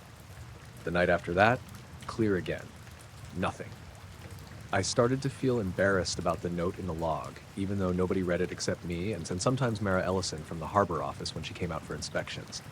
I told myself it had been fog and light. Fog made shapes. The beam hit water droplets and made all kinds of false edges. I knew that. The third foggy night, it came back. This time I was ready for the possibility, though I wouldn't have admitted that. The fog rolled in around 8, swallowing the rocks first, then the black line of water, then the far buoy. The horn started up. I made coffee and told myself I wasn't going to watch the windows like a child. At 9:43, the object appeared offshore in almost the exact same spot. I saw it from the kitchen window first. The cottage window faced south, lower than the lantern room, and through the wet glass I noticed a dull shape sitting in the fog beyond the rocks. I turned off the kitchen light to cut the reflection. There it was, a smooth horizontal oval, darker than the fog but not black. Low. Still. No navigation lights. No wake. No engine sound under the horn. I ran to the radio room and checked radar. Nothing. I called Mara at the harbor office. She picked up after 2 rings. Alder Point, you all right out there? There's something offshore again. What kind of something? I don't know. Maybe a vessel, south-southeast of the point, low in the fog. I've got visual but no radar return. She paused. I heard papers moving on her end. We've got no AIS out there, she said. No radar target either. Visibility's garbage. Could be a fog bank. It's darker than the fog. Everything's darker than fog. She wasn't mocking me. Mara was practical. She had worked harbors and boats most of her life. If she sounded doubtful, it was because doubtful was safer than excited. Can you get eyes from the pier? I asked. Not in this soup. I'll ask Cormorant if they're near enough to swing wide. Cormorant was a lobster boat that worked around the islands. I thanked her and went back up to the lantern room. The object was still there. The lighthouse beams swept past it once every few seconds. When the beam crossed the fog around the object, the shape should have brightened or thrown a shadow. It did neither. The beam seemed to pass behind it and in front of it at the same time, which makes no sense, but that was how it looked. Then the foghorn skipped a blast. It had been steady all evening. Blast, pause, blast, pause. This time the pause stretched. I counted without meaning to. 30, 35, 40. The horn stayed silent. The object tilted slightly, not like a boat rolling, more like the whole shape turned a few degrees toward the lighthouse. Its lower rim showed brighter for a second, a thin white line that did not reflect on the water below. The horn came back with one long, distorted blast that lasted too long and ended in a flat, metallic buzz. Every light in the cottage flickered. I went downstairs faster than I should have on those metal steps. The radar screen was still on, green sweep turning. No target. But the compass mounted above the radio was spinning slowly, not swinging with magnetic interference from my flashlight or anything like that. Spinning in a calm circle, one full turn every few seconds. I had never seen a compass do that. The radio crackled. Mara's voice came through, broken. Alder Point. Cormorant reports nothing visible. They're 2 miles west of your mark. Radar clean. Do you still have it? I reached for the mic. Before I keyed it, a low vibration came through the floor. It wasn't from the foghorn. I knew that horn, knew the way it shook the building. This was deeper and steadier, like a ferry engine idling under the rocks. My coffee mug on the desk showed tiny ripples. I told Mara, still visual. She said something back, but static swallowed her words. Under the static, I heard 3 soft clicks. Click, click, click. Then the radio went silent. I climbed back to the lantern room. The object was closer. That was the only way my brain could read it. Still offshore, still in fog, but larger now. Its edges were smoother than any boat hull I had ever seen. It hovered above the water without any part touching the surface. The fog below it hung in a darker oval, like the air itself had been pressed down. I opened the small maintenance hatch in the lantern room wall, the one that let air through when the heat built up. Cold, wet air rushed in. The foghorn blasted below, too loud. I listened between blasts for an engine, a drone, a rotor, waves against a hull. Nothing. Then the sea beneath it went flat. I could only see a little water through the fog, but the patch under the object became smooth as glass. The rest of the water around it kept shifting and wrinkling. The flat patch held its shape as if there were a clear lid over it. I backed away from the hatch. The lighthouse beam went out. Not the cottage lights, not the radio. The main light itself. The lantern room became dark except for the red emergency indicator near the door and the dull shape outside in the fog. The sudden absence of the rotating beam made my stomach drop. The station was automated, inspected, tested. It didn't just go out. The object's lower rim brightened. It did not shine into the room. It did not light the rocks.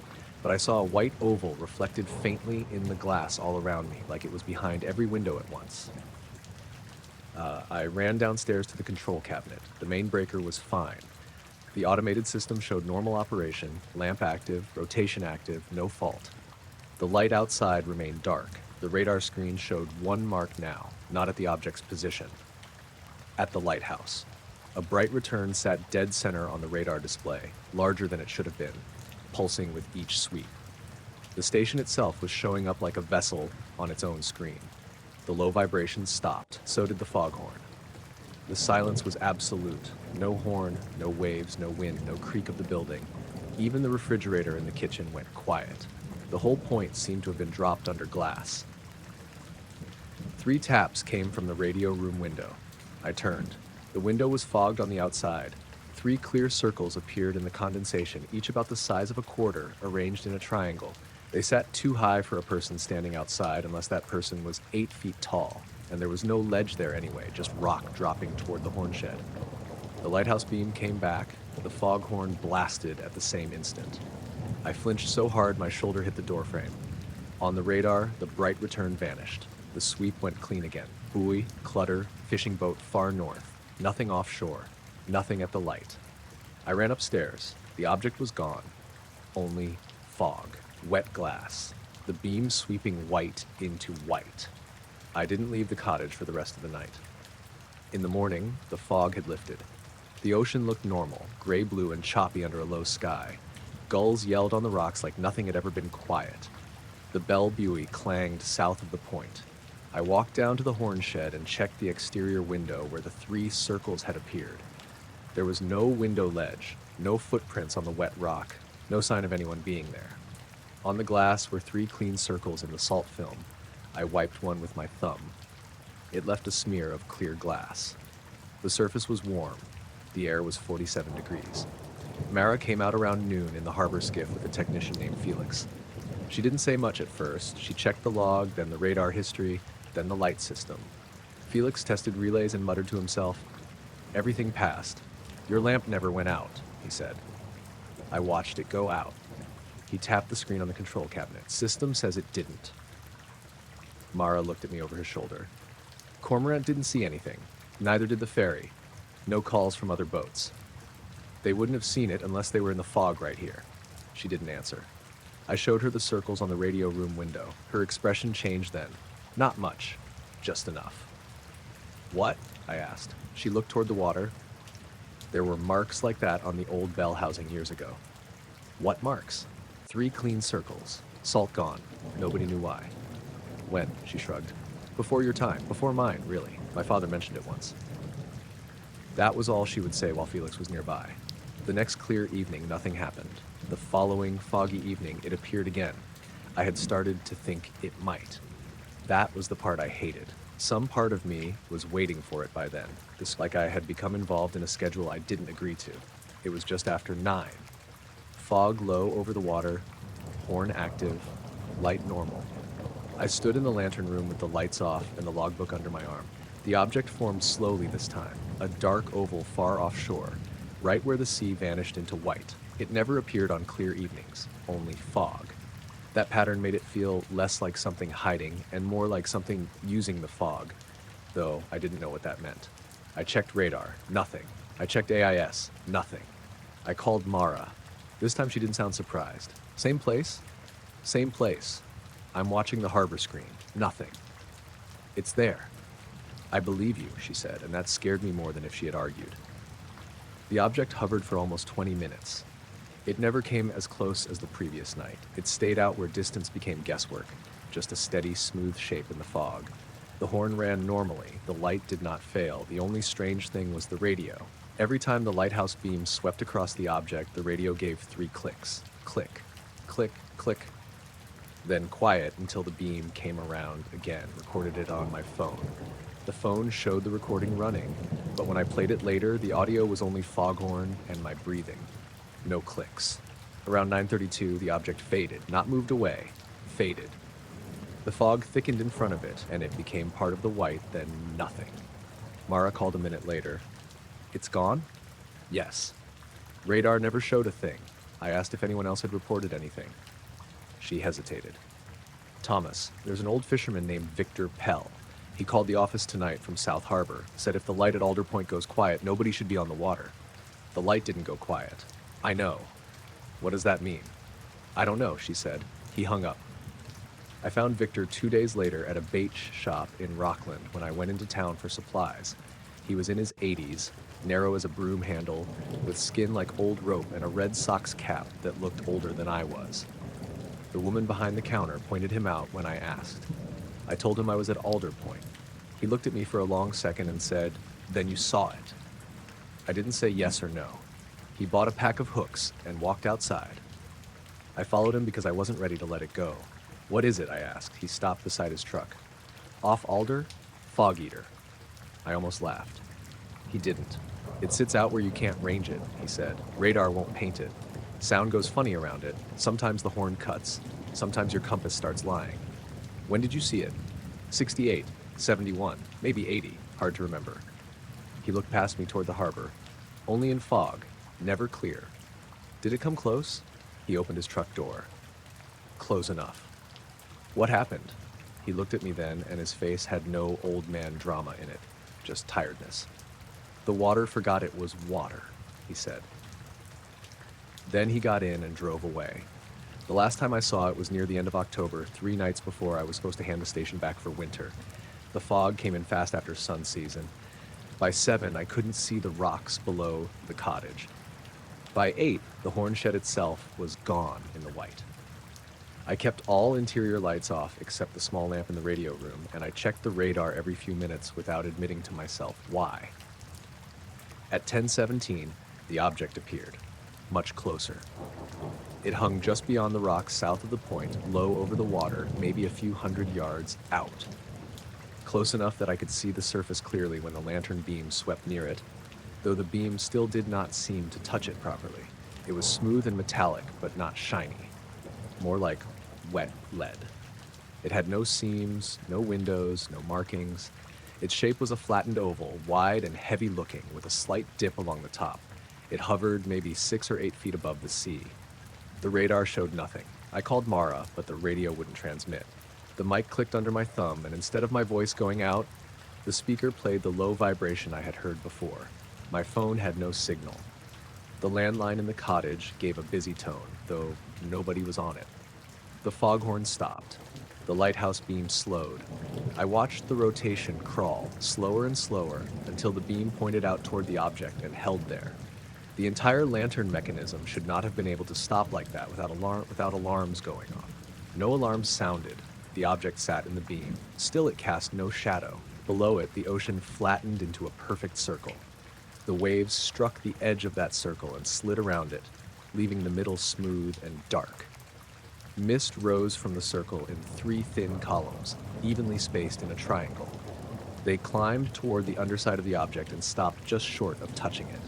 The radio room window tapped behind me. 3 taps. I did not turn around at first. I kept looking out through the glass because I felt, in a way I can't explain, that looking away would be a mistake.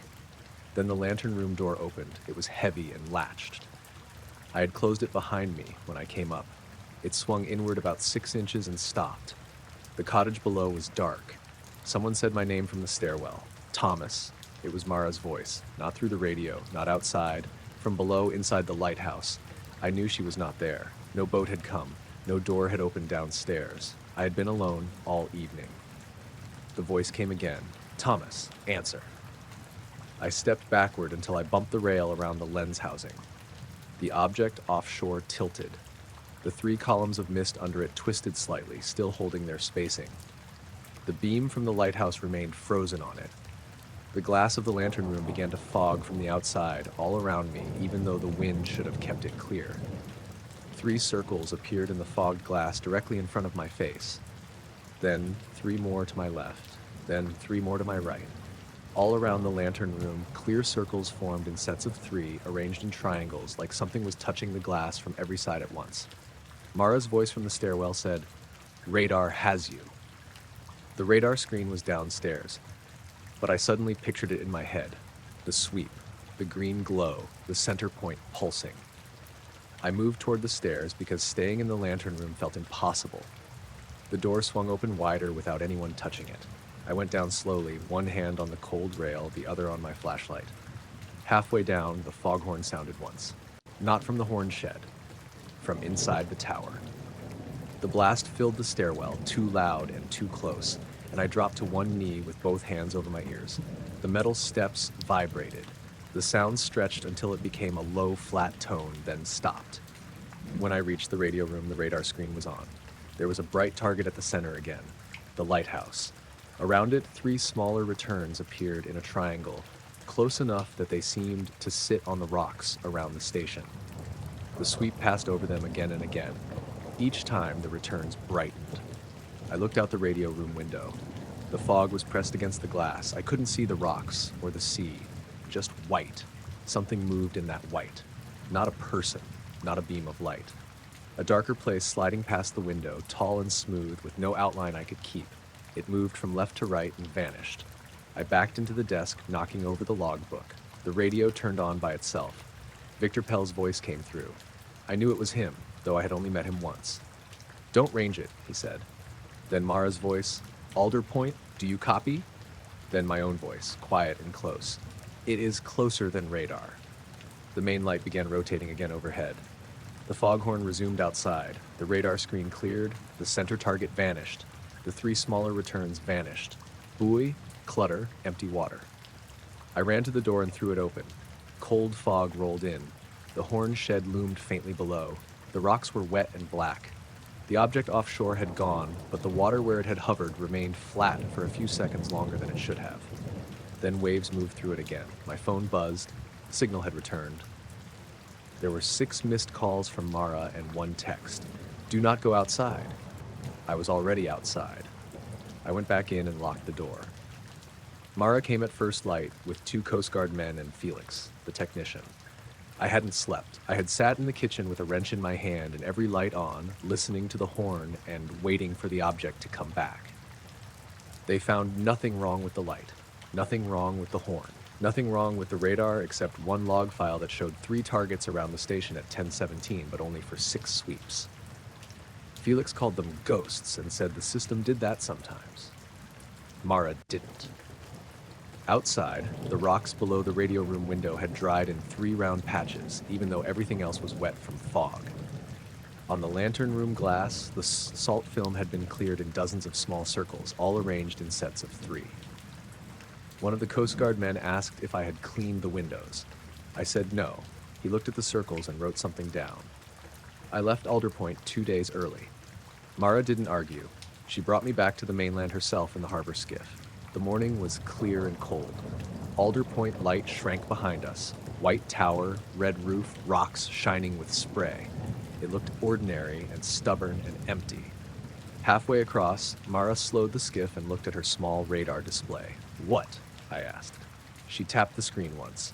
For a moment, there was a bright return behind us, sitting right on top of Alder Point light. Then, 2 more appeared beside it.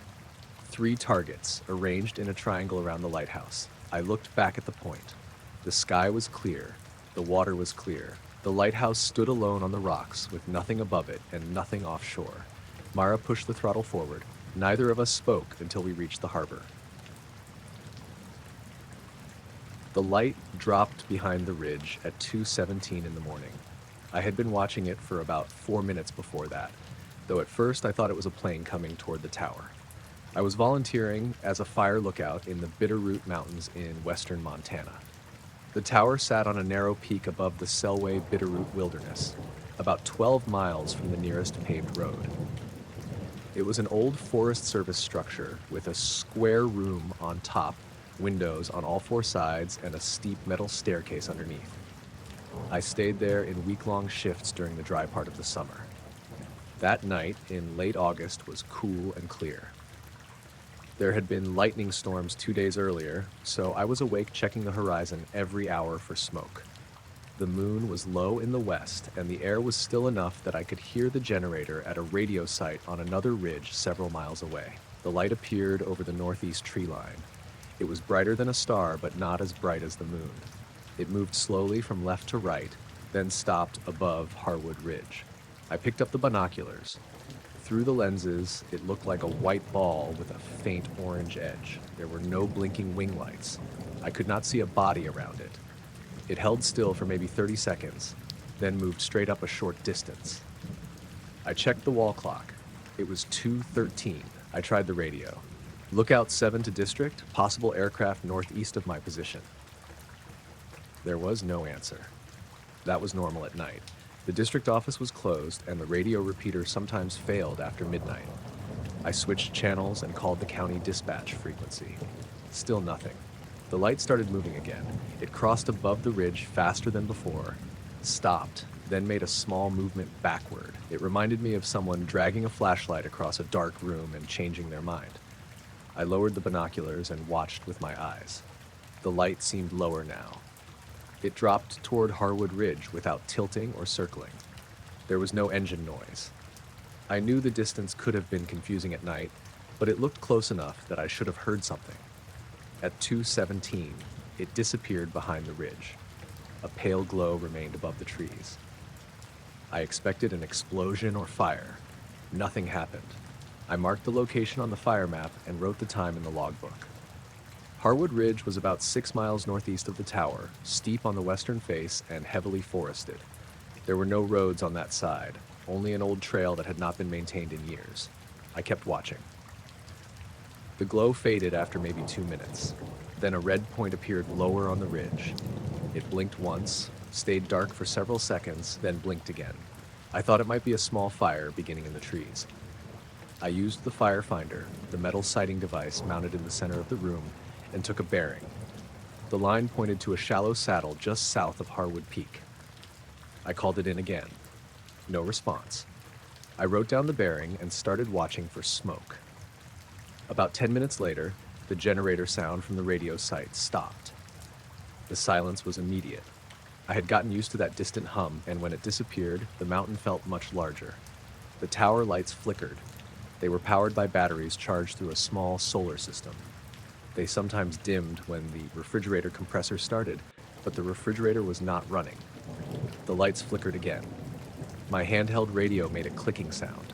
Then the speaker produced a low tone that lasted about 5 seconds. I picked it up. "District, this is Lookout 7. Radio check." A voice answered. It was too quiet to understand, but someone was definitely speaking. I turned the volume up. The voice sounded like a man talking from far away. The words were slow and uneven. I heard something that might have been, "Remain there." I asked the person to repeat. The same low tone returned. Then the radio shut off. I changed the batteries and tried again. It would not power on. I had a backup unit in a metal cabinet near the bed. That one turned on, but the display showed every number at once. After a few seconds, the screen went blank. I looked back toward Harwood Ridge. The red point had moved. It was now lower on the slope, closer to the tree line. I watched it blink 3 times. The intervals were not even. First a few seconds, then maybe 10, then almost a minute. I used the binoculars again. The red light was not in the trees, it was between them. I could see trunks in front of it and behind it, which made it seem small and close to the ground. It moved sideways without bouncing. If someone had been carrying a lantern, I should have seen it rise and fall with their steps. It stopped near the bottom of the saddle. Then another red point appeared about a quarter mile to the right. The 2 lights blinked back and forth. I checked the access road below my tower. It was empty. I could see most of it in the moonlight as it wound down the mountain. The trail toward Harwood Ridge was hidden by trees. At 2:41, something struck one of the tower supports. It was a dull metallic sound from underneath the floor. I stood still and listened. A second impact came from the staircase side. It did not sound like an animal. Deer and elk sometimes rubbed against the lower supports, but they made scraping noises. This was more like someone hitting the metal with the flat of a hand. I took the flashlight and moved toward the trapdoor. Before I opened it, I heard footsteps on the stairs. Slow steps. The staircase had 36 metal treads. I knew the sound well because every step rang through the whole structure. The footsteps climbed 4 or 5 steps, then stopped. I called down. No one answered. I had bear spray in a drawer and a 12-gauge shotgun stored unloaded under the bed. I took the bear spray. The footsteps continued. 3 more steps, then 2, then nothing. I crouched near the trapdoor and looked through a narrow gap beside the hinge. I could see part of the upper landing. No one was there. The stairs were lit by moonlight. The railing and metal grating looked empty. A shadow moved across the landing. It passed from right to left, too fast for me to see its shape. I stood up and backed away. The tower windows suddenly fogged. Not all at once. The north window clouded first, then the east. Moisture spread across the inside of the glass, even though the room was dry. The temperature dropped enough that I could see my breath. I heard another step below the trapdoor. This one was directly underneath me. The handle on the trapdoor moved slightly. I had latched it earlier. The latch lifted, fell, then lifted again. I pushed a chair over it and sat on the chair. For the next several minutes, nothing happened. I could hear my breathing and the soft ticking of the stove as it cooled. At 2:52, the windows cleared. The temperature returned to normal. The handheld radio on the table turned on by itself. A voice came through clearly for less than a second. It said my first name, Evan. Then the speaker went dead. I did not respond. I had not used my name over the radio that night. Lookouts identified themselves by station number. The red lights on Harwood Ridge disappeared. I stayed on the chair until nearly 4. Around 3:30, I heard something moving through the brush below the tower. It circled once, then moved downhill. I never saw it. Just before dawn, the regular district frequency came back. A dispatcher named Marcy answered my radio check. She said there had been no reports of aircraft in the area and no emergency traffic overnight. I told her I had seen a bright object descend behind Harwood Ridge and had possibly seen red lights moving through the trees afterward. She asked if I saw smoke. I said no. She told me to keep watching and report anything else. I did not mention the footsteps or the voice saying my name. When the sun came up, Harwood Ridge looked normal. There was no smoke, no burned area, and no visible damage. I used the binoculars to scan the saddle, but trees blocked most of the ground. At 8, I called the district office and spoke to Nolan Reeves, the fire management officer. He said there had been no scheduled flights overnight. He asked if the object could have been a meteor. I told him meteors did not stop, move sideways, and descend slowly. He did not argue. He said he would ask a trail crew to check the area if anyone was heading that way. The rest of the morning was quiet. Around 2 that afternoon, I saw 2 men hiking up the access road. Visitors came to the tower occasionally, but most drove as far as the locked gate and walked the final mile. These men had no vehicle at the gate. I checked with binoculars and could not see one anywhere below them. They walked side by side at the same pace. Both wore gray long-sleeved shirts, dark pants, and plain hiking boots. They carried small canvas packs and each held a folded map. It was warm and sunny by then, but neither looked sweaty when they reached the tower. The taller one called up and asked if I was Evan Mercer. I asked who they were. He said they were with a regional land survey team. I climbed down halfway but stayed on the upper landing. The taller man looked about 40. He had straight black hair, pale skin, and deep lines around his mouth. The other man was older, with a shaved head and wire-frame glasses. Neither had a badge, radio, compass, water bottle, or survey equipment. The older man unfolded his map. It was a topographic map, but it did not match the area. The ridge lines were wrong. Harwood Ridge was shown much closer to the tower, and the creek on the eastern side ran north instead of south. A large circular mark was printed over the saddle where I had seen the object descend. I pointed at it. That's not an accurate map. The older man looked down as if he had not noticed. The taller one asked what time I saw the light. I said 2:17. He asked if it touched the ridge. I couldn't see the ground from here. Did it remain behind the ridge? I don't know. Did it leave the ridge on its own? The wording made me pause. What do you mean, on its own? The taller man looked at the older one. The older man folded the map halfway. We need to know whether it departed without assistance. Assistance from who? Neither answered. The taller man asked if I saw smoke, falling debris, or vehicle lights. I said no. He asked if I heard an impact. I told him I heard something hit the tower supports. That got their attention. Both men looked up at the underside of the tower. The older one asked, at what time? Around 2:40. Before or after the ridge lights separated? I had not mentioned 2 ridge lights. I asked how he knew about them. He stared at me through his glasses. The taller man said, "You reported intermittent lights. I reported one object." The older man refolded the map so the circular mark was hidden. The taller man asked if anything reached the tower platform. I said no. He looked at the trapdoor above me. Did it attempt to enter? I felt my hand tighten around the railing. I asked again who they worked for. The older man gave the name of a federal office I had never heard of. It sounded official, but he said it too quickly. I told them I was going to call the district. The taller man nodded as though that was fine. Before I could move, he asked one more question. When the voice used your name, did it sound familiar? I did not answer. Neither man smiled or reacted. They just watched me. I climbed back into the tower and picked up the radio. I called Nolan and said 2 men claiming to be surveyors had arrived. Nolan asked for their names. I looked out the window. They were no longer below the tower. I crossed to the west side and saw them walking down the access road. They were already several hundred yards away. That did not seem possible. I had been on the radio for less than 20 seconds. Nolan said no survey team had been scheduled in the area. He contacted the ranger station and sent someone to check the road. A ranger named Beth Alvarez arrived about an hour later. She did not pass the 2 men on the way up. There were no vehicles at the gate or along the lower road. We checked the trail around the tower. The ground was dry and dusty. Beth found my boot prints, deer tracks, and marks from an old ATV. There were no fresh footprints where the men had been standing. I showed her the spot where they unfolded the map. A small square of paper lay under the stairs. It had been torn from one corner of the map. The printed contour lines did not match any local survey format Beth recognized. In the center was part of the circular symbol. The paper felt cold even in direct sunlight. Beth put it in a plastic evidence bag. Then she noticed marks on one of the tower supports. There were 4 shallow dents in the metal, about chest height. Each was narrow and oval-shaped, arranged in a vertical line. I had inspected the supports at the start of my shift. The dents had not been there. Beth photographed them and called the district. She stayed until sunset.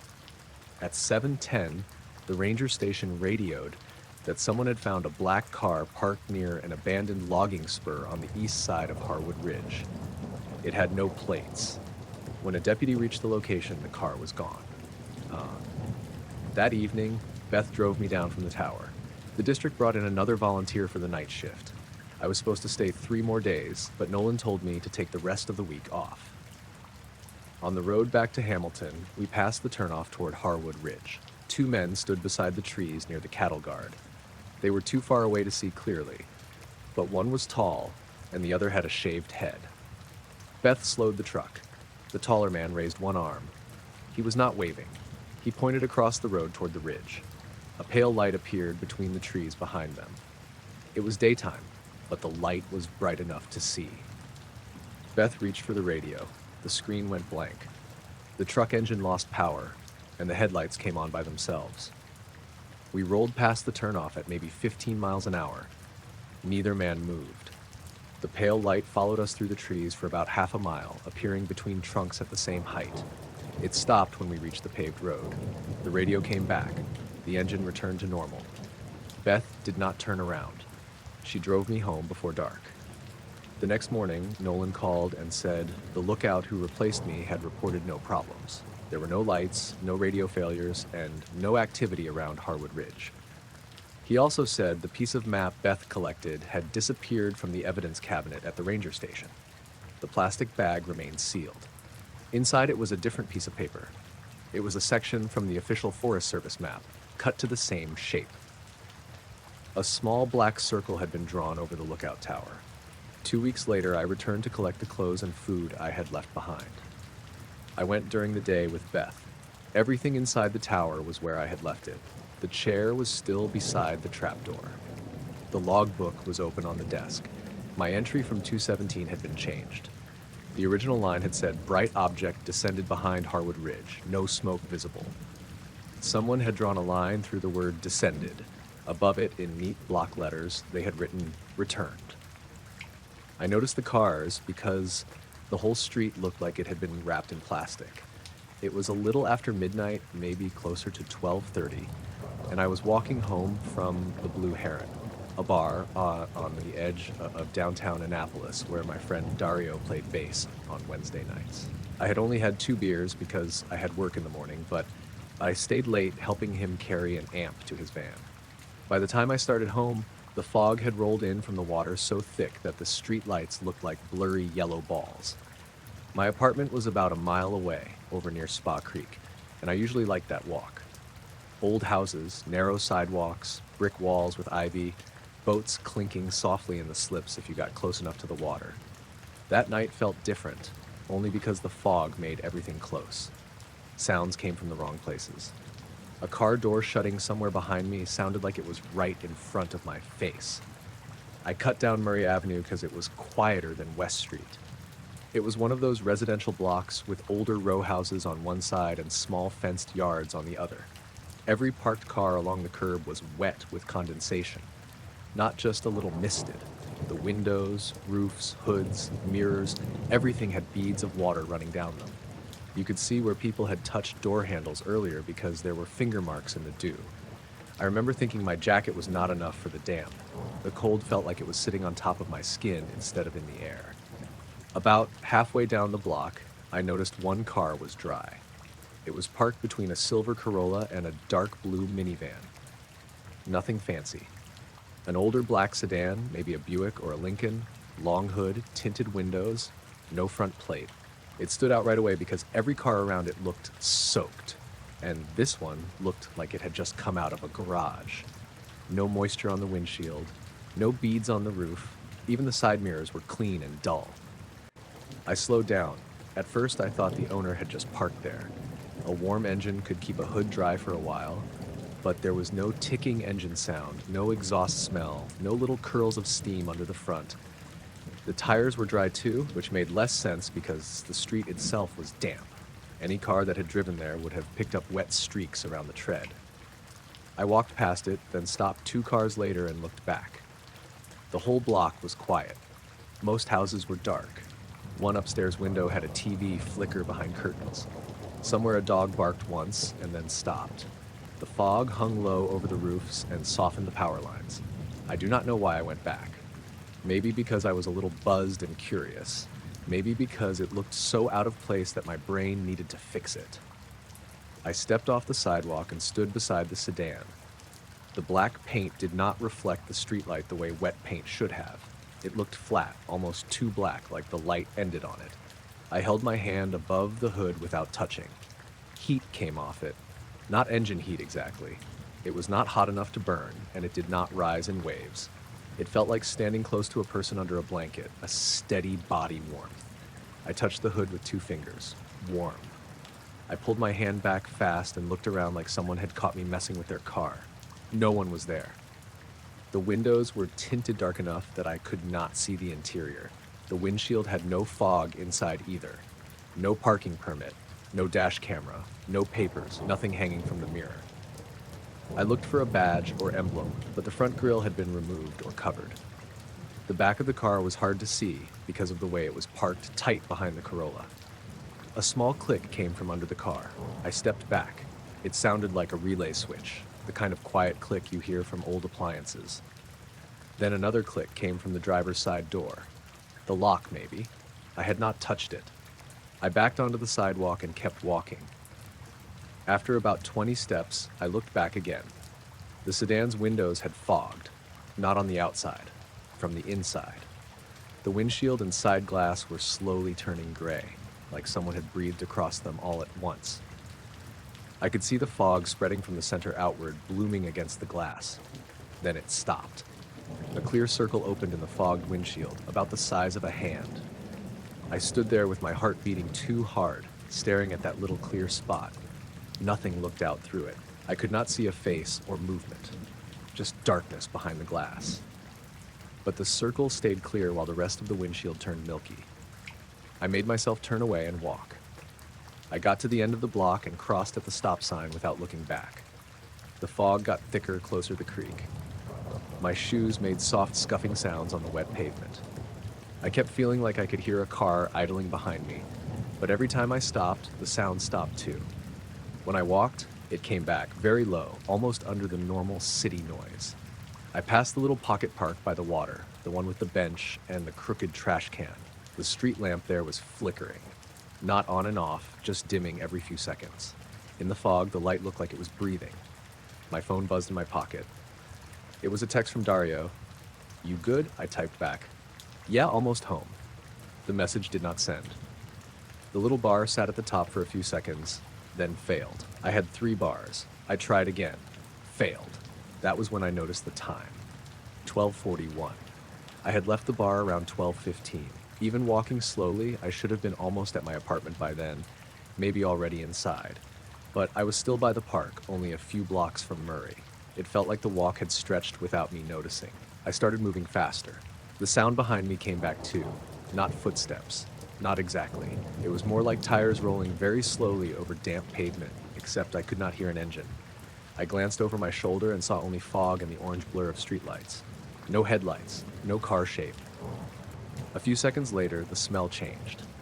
The street had smelled like wet leaves, brackish water, and old brick. Now there was a dry smell cutting through it. Dust on a hot bulb, warm plastic, a little bit like a heater turning on for the first time in winter. It was the same smell that had come off the hood when I touched it, though I had not noticed it clearly until then. I crossed the street just to do something different. The rolling sound crossed with me.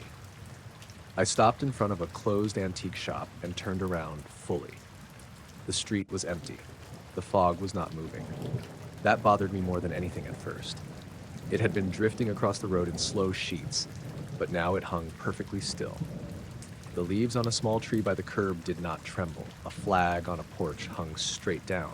Even the water sounds from the creek had faded. I could hear a faint tapping. Once, twice, 3 times. It came from somewhere in the fog ahead of me, maybe from the direction of Murray Avenue, maybe closer. It sounded like fingernails on glass. I walked the last few blocks almost jogging.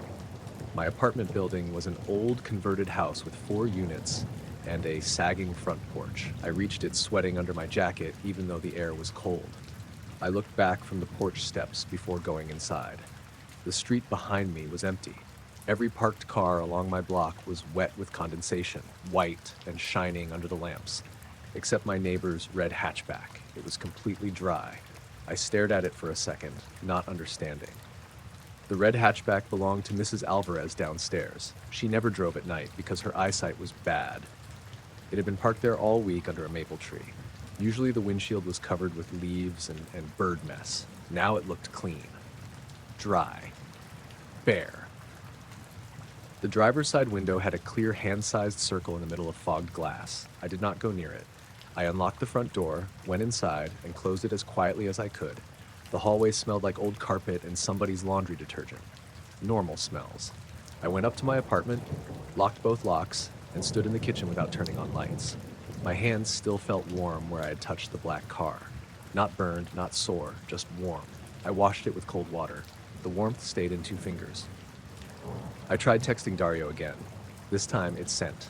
He replied right away, "You sure? You called me like 10 minutes ago and didn't say anything." I had not called him. I checked my call log. No outgoing call. I asked what he heard. He sent a voice message instead of typing. He sounded confused, almost embarrassed. "It was just quiet for a while," he said. "Like street noise, maybe. Then I heard you breathing, I think. Then there was this tapping sound. I said your name a bunch of times. Then the call ended." I played it twice, then put the phone face down on the counter. I slept badly. Every time a car passed outside, I woke up. Around 3, I heard the building pipes knock and almost got out of bed because it sounded like the tapping again. I kept seeing that clear circle on the windshield, a clean spot in the fog glass with nothing behind it. In the morning, the sun was out and the fog was gone. I left for work early because I wanted to check Mrs. Alvarez's car without looking like a lunatic. The red hatchback was wet like every other car now. Condensation on the roof, beads on the hood, damp leaves stuck to the windshield. No clear circle. No warmth. I touched the hood with the back of my hand. Cold. Mrs. Alvarez came out while I was standing there and asked if everything was okay. I said I thought I had dropped my keys near her car. She nodded and told me she had heard a truck outside around 1 in the morning. "Very quiet one," she said. "A truck? Maybe not. Something heavy." She looked up the street toward the corner. I asked if she saw anything. She shook her head. "Only light through my curtains. White light. Like someone parked facing the house, but no engine." I did not ask more because my mouth had gone dry. At lunch, I walked back to Murray Avenue. I told myself I wanted to see if the black sedan was still there. In daylight, the street looked completely normal. Delivery van near the corner. A jogger with earbuds. Wet leaves in the gutter. The silver Corolla and blue minivan were there. The black sedan was gone. The curb space between them was empty. There was no oil spot, no tire marks, no broken glass or anything dramatic, but the pavement where it had been parked looked dry. A clean rectangle, exactly the length and width of a car, while the rest of the curb was still damp in the shade. I crouched and touched it. Warm. Barely, but warm. A man on a porch across the street watched me over his coffee mug. He was older, gray beard, redskin sweatshirt, even though they had not been called that in years. He said, "You looking for the black car?" I stood up too fast. I asked if he had seen it leave. He looked down the street, then back at me. "No." I waited. He said, "It shows up sometimes." "What do you mean sometimes?" He shrugged like he regretted speaking. "Usually when the fog comes in, parks there, sometimes over on Charles Street, sometimes down by the church. Never see anyone driving it." I asked who owned it. He took a sip of coffee and did not answer right away. Then he said, "You touched it, didn't you?" I did not like that. I said, "Why would you ask that?" "Because people touch it once." That was all he said. He went back inside, and the screen door slapped shut behind him. I went to work and got almost nothing done. I worked in scheduling for a small marina, so my job was mostly phone calls, spreadsheets, and angry boat owners who thought weather should follow their calendars. I kept staring at my 2 fingers. They still felt warmer than the others. Not painful, just different. By 4:30, a faint round mark had appeared on the pads of my index and middle finger. At first I thought it was from gripping something, but the marks were too even, pale little circles, like I had pressed my fingertips against a cold glass and left the opposite of fingerprints. I showed my coworker Naima, and she said maybe I touched a chemical. I said maybe. That evening, Dario offered to drive me home, but I told him I was fine. I was not fine, but I wanted to see if the street looked normal. I took a different route anyway, down Main and around the church, avoiding Murray Avenue completely.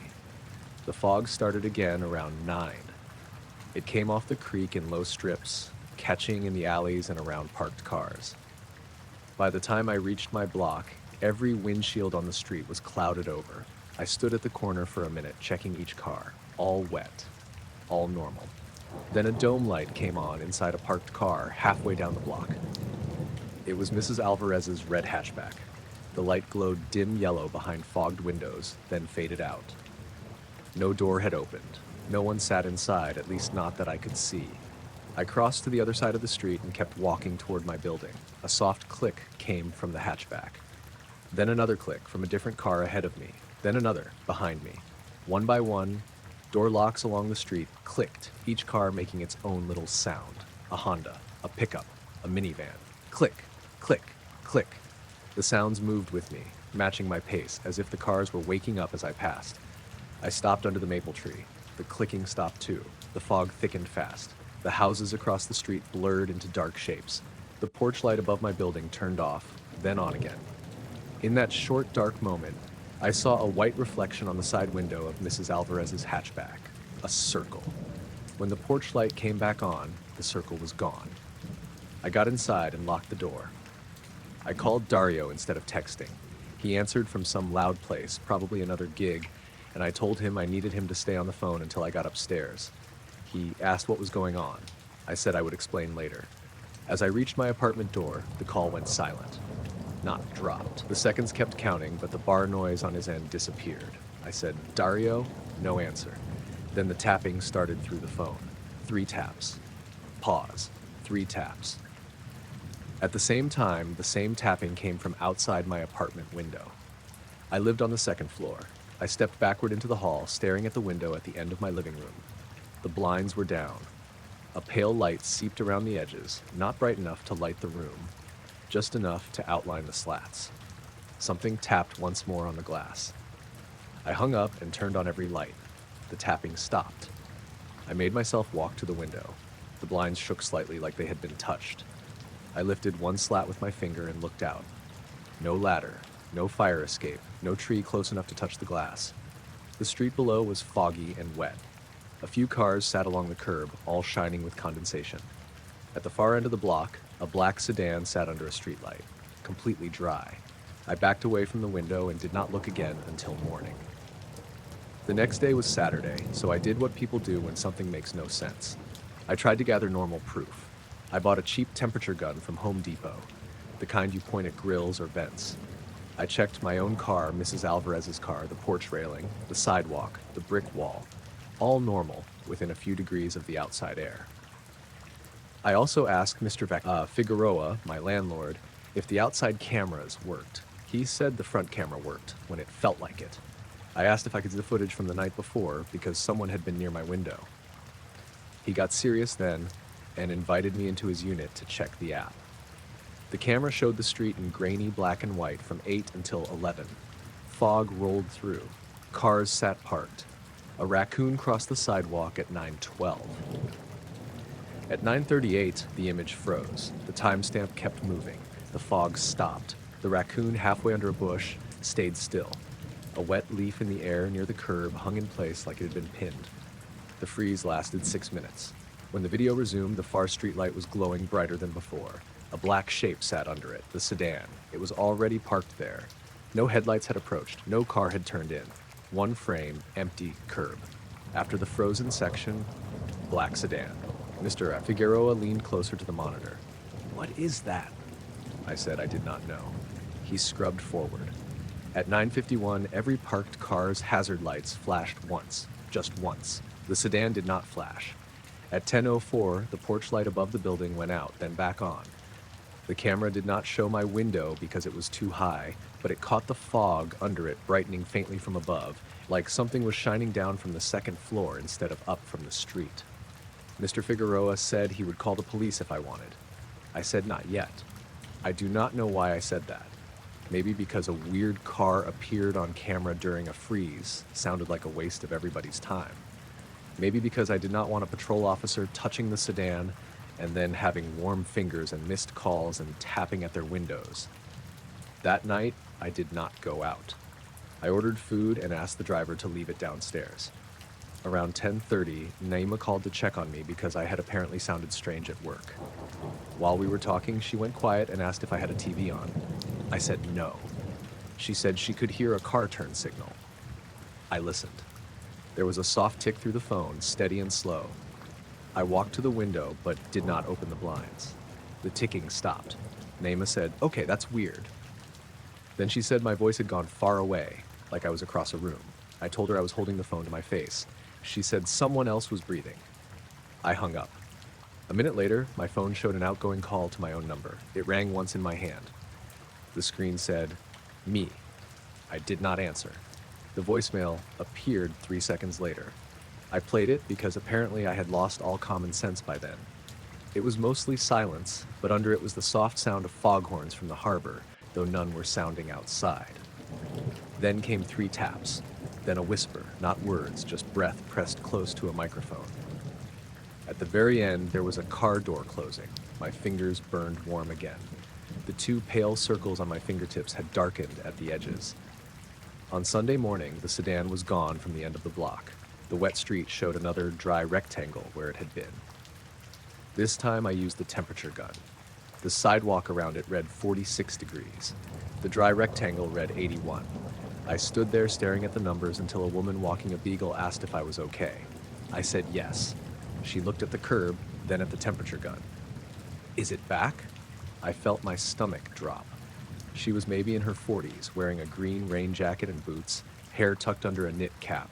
Her beagle sniffed near the dry rectangle, then pulled hard away from it. "You've seen it?" I asked. She looked sorry she had said anything. "My husband did, last winter." "What happened?" She tugged the dog closer. "He thought someone was sitting inside, so he knocked on the window." I waited. She said, "There wasn't anyone, but the window cleared where he knocked, from the inside." She swallowed. After that, our car kept being warm in the mornings. Just ours, even when it snowed. Did it stop? We moved from Charles Street. She walked away before I could ask anything else. That evening, I packed a bag and went to Dario's place across town. He did not ask many questions, which was one of the reasons I trusted him. He made up the couch and put on an old movie, and for a while it felt normal. His apartment was over a print shop on a busy street. Traffic passed all night. People shouted outside after bars closed. Normal noise. At 12:41, every car alarm on the block chirped once. Dario paused the movie. We listened. Nothing followed, no alarms, no footsteps, no tapping. Then his front windows fogged from the outside, all 3 of them at once. A clear circle appeared in the middle pane. Dario stood up slowly. "Is that part of it?" I did not answer. The glass around the circle was wet and white. The circle stayed clean, about the size of a hand, looking out over the dark room. We were on the 3rd floor. There was no balcony, no tree, nothing but air outside, the room warmed by a few degrees. I felt it before I noticed the thermostat click. Warmth spread from the window across the floor, low and steady, like the black sedan's hood. Dario grabbed his keys and said, "We're leaving." We went down the back stairs. He drove us to an all-night diner near the highway. We sat in a booth until sunrise, drinking bad coffee and not saying much. When we returned, the windows were clear. No marks, no warmth. But his car, parked on the street overnight, was completely dry while every other car around it was wet with morning dew. He sold it 2 weeks later. I moved out of my apartment before the end of the month. I told Mr. Figueroa it was because of a better commute. He did not argue. While I was carrying the last box down, he said the cameras had stopped working whenever fog came in. He said he was replacing the whole system. I asked if the black sedan had come back. He looked at the street and said, "Not while I was looking."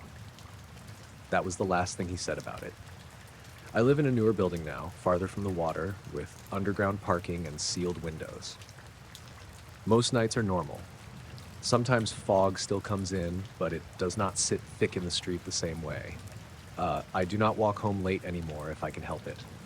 The marks on my fingers faded after a few weeks, mostly. When my hands get cold, the two circles show up faintly as pale against the skin. Last month, I left work late after a storm. The parking garage was damp and every windshield on the lower level had condensation on it because the air outside was warmer than the concrete. I walked to my car with my keys ready, not thinking about anything except dinner. My car was dry. Not just the windows, the hood, roof, mirrors, everything. I stood there in the empty garage, keys in my hand, smelling warm dust and wet concrete. The temperature gun was not with me anymore. I had thrown it away when I moved. I touched the hood before I could stop myself. It was slightly warm. From somewhere behind me, deep in the garage, a car door clicked unlocked. I had just pulled into the gas station because my fuel light had been on for about 10 miles, and I knew the next town was still a good stretch away. It was one of those small rural stations off Highway 64 in northern New Mexico, the kind with 2 islands of pumps, a tiny store, a faded ice machine, and one big highway sign tall enough to be seen over the scrub and low fences. It was late afternoon, not dark yet, but close. The sky had that washed-out orange color it gets when the sun drops behind dust in the air. It had been hot all day, but a dry wind had started pushing across the road, kicking little curls of sand through the lot. I parked at Pump 3 behind a white plumbing van. There were maybe 6 people outside. A guy in a cowboy hat was filling an old green Ford pickup. A woman with 2 kids was trying to clean bugs off her windshield. A state road crew truck was parked crooked near the air machine, and 2 workers were drinking sodas by the tailgate. I remember all of that because it felt normal, boring even. I got out, swiped my card, and the pump took forever to read it. The screen said, "Please wait," for so long that I thought the card reader was broken. Then it beeped and told me to lift the nozzle. I unscrewed my gas cap and started pumping. I had only put in maybe 2 gallons when the handle clicked off. I thought the tank was full for half a second, which made no sense. I squeezed the handle again. Nothing happened. No hum, no numbers moving, no gas flowing. Across from me, the guy in the cowboy hat slapped the side of his pump and said, "Come on." The woman at the windshield looked over and said, "Yours quit too?" The road workers both turned toward the pumps. One of them had his drink halfway to his mouth and just held it there. Then every pump screen went blank at the same time. Not dark, blank, like someone had unplugged them. The store lights stayed on, the neon beer signs in the windows stayed on, the little bell on the door still dinged when a man came out carrying a bag of chips. So it wasn't a power outage, at least not a normal one. The wind also stopped. That was the first thing that made me look up from the pump. The dust that had been sliding across the pavement just settled. The flags above the front door went limp. It got quiet in a way that felt too sudden, like the sound had been turned down instead of fading.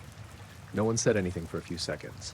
Then one of the kids pointed toward the highway and said, "Mom, what's that?" We all looked. Above the highway sign, maybe 30 or 40 feet higher than the top of it, there was a pale round light hanging in the air. It wasn't bright like a headlight or a planet. It was more like the color of milk with a flashlight behind it. Not glowing exactly, but there. It had edges that were hard to focus on. Every time I tried to look right at it, it seemed flatter then round again, like my eyes couldn't decide what shape it was. The big sign said Valley Sun Gas in red plastic letters with the price numbers underneath. The orb was directly above the sign pole, so centered it looked placed there. The man with the chips laughed once, but it came out wrong. "That a balloon?" he asked. Nobody answered. I remember the smell of gasoline being strong around my car. I remember the nozzle was still in my hand. I remember hearing one of the pump handles click in someone else's hand, like they had squeezed it without thinking. The orb didn't move. It didn't bob around like a balloon. It didn't drift with the air. It just sat there over the sign. Then all the pump screens came back on at once. They beeped together, a bunch of little electronic chirps at the same time, and everyone flinched a little. The numbers on my pump reset to 0. The gas started flowing again when I squeezed the handle. The wind came back too. Not slowly. It pushed through the lot all at once and blew a napkin from near the trash can across the pavement. The orb stayed there for maybe 3 more seconds. Then it dimmed, but not like a light being switched off. It looked like it moved away without moving, like it was being pulled backward into the sky. It got smaller and paler until it blended into the dusty sunset. The cowboy hat guy said, "Well, that was odd." He tried to say it like a joke, but no one laughed. I kept pumping gas because I didn't know what else to do. My hands felt stiff. I watched the numbers roll on the screen and tried to act normal. I looked toward the highway sign every few seconds, but there was nothing there anymore, just the pole, the sign, and a few birds moving low over the road. Inside the store, the cashier was standing by the front window with her arms crossed. She looked about my age, early 30s maybe, with dark hair in a braid and a name tag that said Marisol. She had been watching too. When I went inside to get a receipt, the place had that old gas station smell of coffee, mop water, and hot plastic. The man with the chips was at the counter, asking her if the pumps did that a lot. "No," she said. "Power flicker?" She shook her head. He looked back out the window. "You see that thing?" Marisol didn't answer right away. She printed his receipt, set it on the counter, and said, "I saw something." That was all. I bought a bottle of water, even though I wasn't thirsty. I just wanted a reason to stand there for a minute and listen. The woman with the kids came in next. Her little boy kept saying it was a moon, and she kept telling him the moon wasn't there yet. The road workers didn't come inside. They just got in their truck and left fast. I asked Marisol if there was an airport nearby. She said not close. Could it have been a drone? She looked at me, then out the window again. Maybe. But her face said she didn't think so. I walked back out to my car. The sunset had gone dull and gray. The highway was mostly empty except for a semi heading west, and a dark SUV pulled off on the shoulder near the far end of the lot. I noticed it because it hadn't been there when I pulled in. It was parked facing away from us, just beyond the gas station driveway, maybe 200 yards down the road. It was black or dark blue, hard to tell in the light. No hazard lights. No brake lights, just sitting there. I got in my car and checked my phone. No signal, which wasn't unusual out there. The time said 6:47. That bothered me right away. I had left Santa Fe at 5:40. The gas station was about 40 minutes from where I started, maybe 45 with traffic, and I knew I had pulled in around 6:25 or 6:30. The pump had stopped for 30 seconds, maybe a minute at most. I had bought water and stood around for a little bit, but not 20 minutes. I stared at the clock for a while, trying to make it make sense. Then my phone jumped to 6:41. Not changed when I looked away. I was looking right at it. The minute display flickered and went backwards 6 minutes. I thought maybe the phone was searching for service and correcting itself, but it had no bars. It just sat there at 6:41 like nothing weird had happened. That was when I decided to leave. I pulled out of the lot and turned west onto the highway. The dark SUV was still on the shoulder. As I passed it, I glanced over without turning my head too much. The windows were tinted. I couldn't see anyone inside. The front end was dusty and the hood had bugs on it like it had been driving a long time. It looked like any other SUV, maybe a Chevy Tahoe or something close to it. But as I passed, all 4 of its lights came on. Not the headlights, the interior lights. For 1 second, the inside glowed a flat yellow, and I saw shapes in there, not faces, just the shape of seats and maybe a person in the driver's seat sitting very still. Then the lights went out. I drove faster than I should have. There were no towns right away, just 2 lanes, fence lines, scrub, and low hills. The sun was almost gone, and the road ahead had that silver look it gets before dark.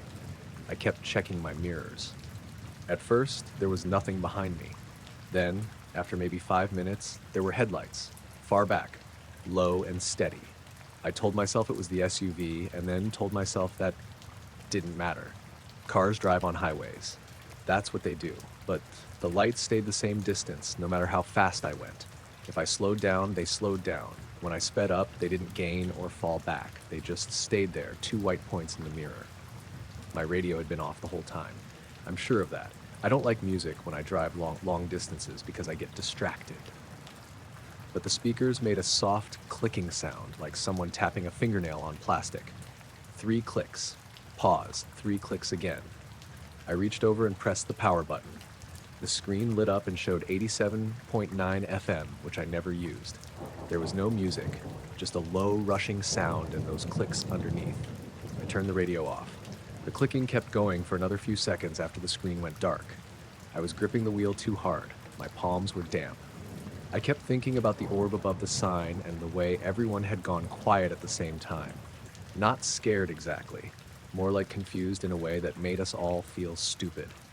About 10 miles from the gas station, I passed a small roadside shrine with plastic flowers tied to a white cross. My headlights caught it for a second. Right after that, I saw a light out over the fields to my right, not the orb. This was smaller and lower, maybe at fence height, moving parallel to the road. At first, I thought it was a reflection on my passenger window.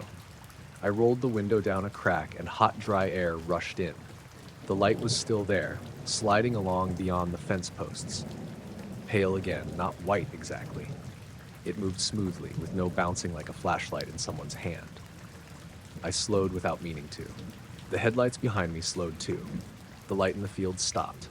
I looked at it for maybe 2 seconds too long, and my right tires hit the rumble strip. The noise snapped me back. I jerked the car straight and sped up. When I looked again, the field was dark. I didn't stop until I reached a little town called Loma Verde, which was really just a post office, a closed diner, and a motel with half the sign burned out. My phone had 2 bars there, so I pulled into the diner lot and called my brother, Callum. He answered on the 4th ring and sounded annoyed because he was making dinner. I told him I had seen something weird at a gas station. He said, "Like what?" I tried to explain it and felt embarrassed halfway through. I said the pumps died, there was a light above the sign, and now a car might be following me. He got quiet after that. "Where are you?" I told him. "Stay on the phone," he said. "Drive to Gallup. Don't pull over again unless there are people around." That made me feel worse because Callum usually made fun of everything. While I was sitting there in the diner lot, the headlights went past on the highway. I expected the dark SUV, but it was a tan pickup with a camper shell. An old man was driving. I saw him clearly under the streetlight. He didn't look at me. He just went by and disappeared down the road. I laughed because I was relieved and embarrassed. "False alarm," I told Callum. Then something tapped the roof of my car. Not hard, just one tap. Like a small pebble had dropped onto it. I froze. Callum said, "What?" There was another tap near the back this time. I looked up through the windshield even though that didn't help. There were no trees over the lot, no power lines, nothing above me except open sky turning dark. A 3rd tap landed on the roof, right above my head. I put the car in reverse so fast I almost hit the curb. Then I drove out of the lot and back onto the highway with Callum saying my name in my ear. For the next 20 minutes, nothing happened. That was almost worse. I kept waiting for something to show up in the mirror or move beside the road. My phone call dropped twice, but Callum called back both times. The sky went fully dark. A few stars came out. The road curved through low hills and empty land. Then my headlights dimmed. Not all the way, just enough that I noticed. The dashboard dimmed too. The engine kept running fine, but the whole car felt like it had taken a breath in and was holding it. The phone call turned into static. I said, "Callum?" No answer. The clock on my dashboard changed from 7:18 to 7:18 to 7:18. It blinked the same minute 3 times without moving forward. I know that sounds impossible, but the colon flashed, disappeared, flashed again, and the numbers stayed the same. Ahead of me, something crossed the road. It was not a person. It was too low and too wide. At first, it looked like a shadow, but my headlights didn't pass through it the way they should have. It moved from left to right, maybe 50 yards ahead, smooth and slow, like a dark patch sliding over the pavement. I hit the brakes, but not hard enough to skid. The thing reached the shoulder and stopped beside a fence post. For 1 second, it had shape. Not a clear shape. More like a flat oval standing upright, darker than the land behind it. Then it folded down, or sank, or the headlights changed angle. It was just gone. My car lights came back to normal. The phone crackled and Callum's voice returned mid-sentence. "Answer me, Bay. Seriously. Answer me." I said, "I'm here." He asked what happened, but I didn't tell him. I just said the signal dropped. I drove the rest of the way with one hand on the wheel and the other holding the phone so tight my fingers hurt. When I finally got into Gallup, I pulled into a busy truck stop under bright lights and parked near the entrance. There were people fueling semis, people walking dogs, people eating fast food in their cars. Normal noise, normal smells, diesel, fried food, brakes squealing. I sat there for a long time. The call with Callum was still connected, but neither of us said much. He finally told me to go inside, get coffee, and stay where there were people for a bit. I did. Inside, I checked the top of my car through the window as best I could. I didn't see damage. Later, when I got home, I looked more carefully. There were 3 small dusty circles on the roof, each about the size of a quarter, like something clean had touched the dust and lifted away. I made it home a little before 10. My place was in a regular suburban neighborhood outside Flagstaff, with porch lights and sprinklers and dogs barking behind fences. It should have felt safe, and mostly it did. I parked in the driveway and sat there listening to the engine tick as it cooled down. Before I got out, I checked my phone again. There was one new photo in my camera roll. It was black, almost completely.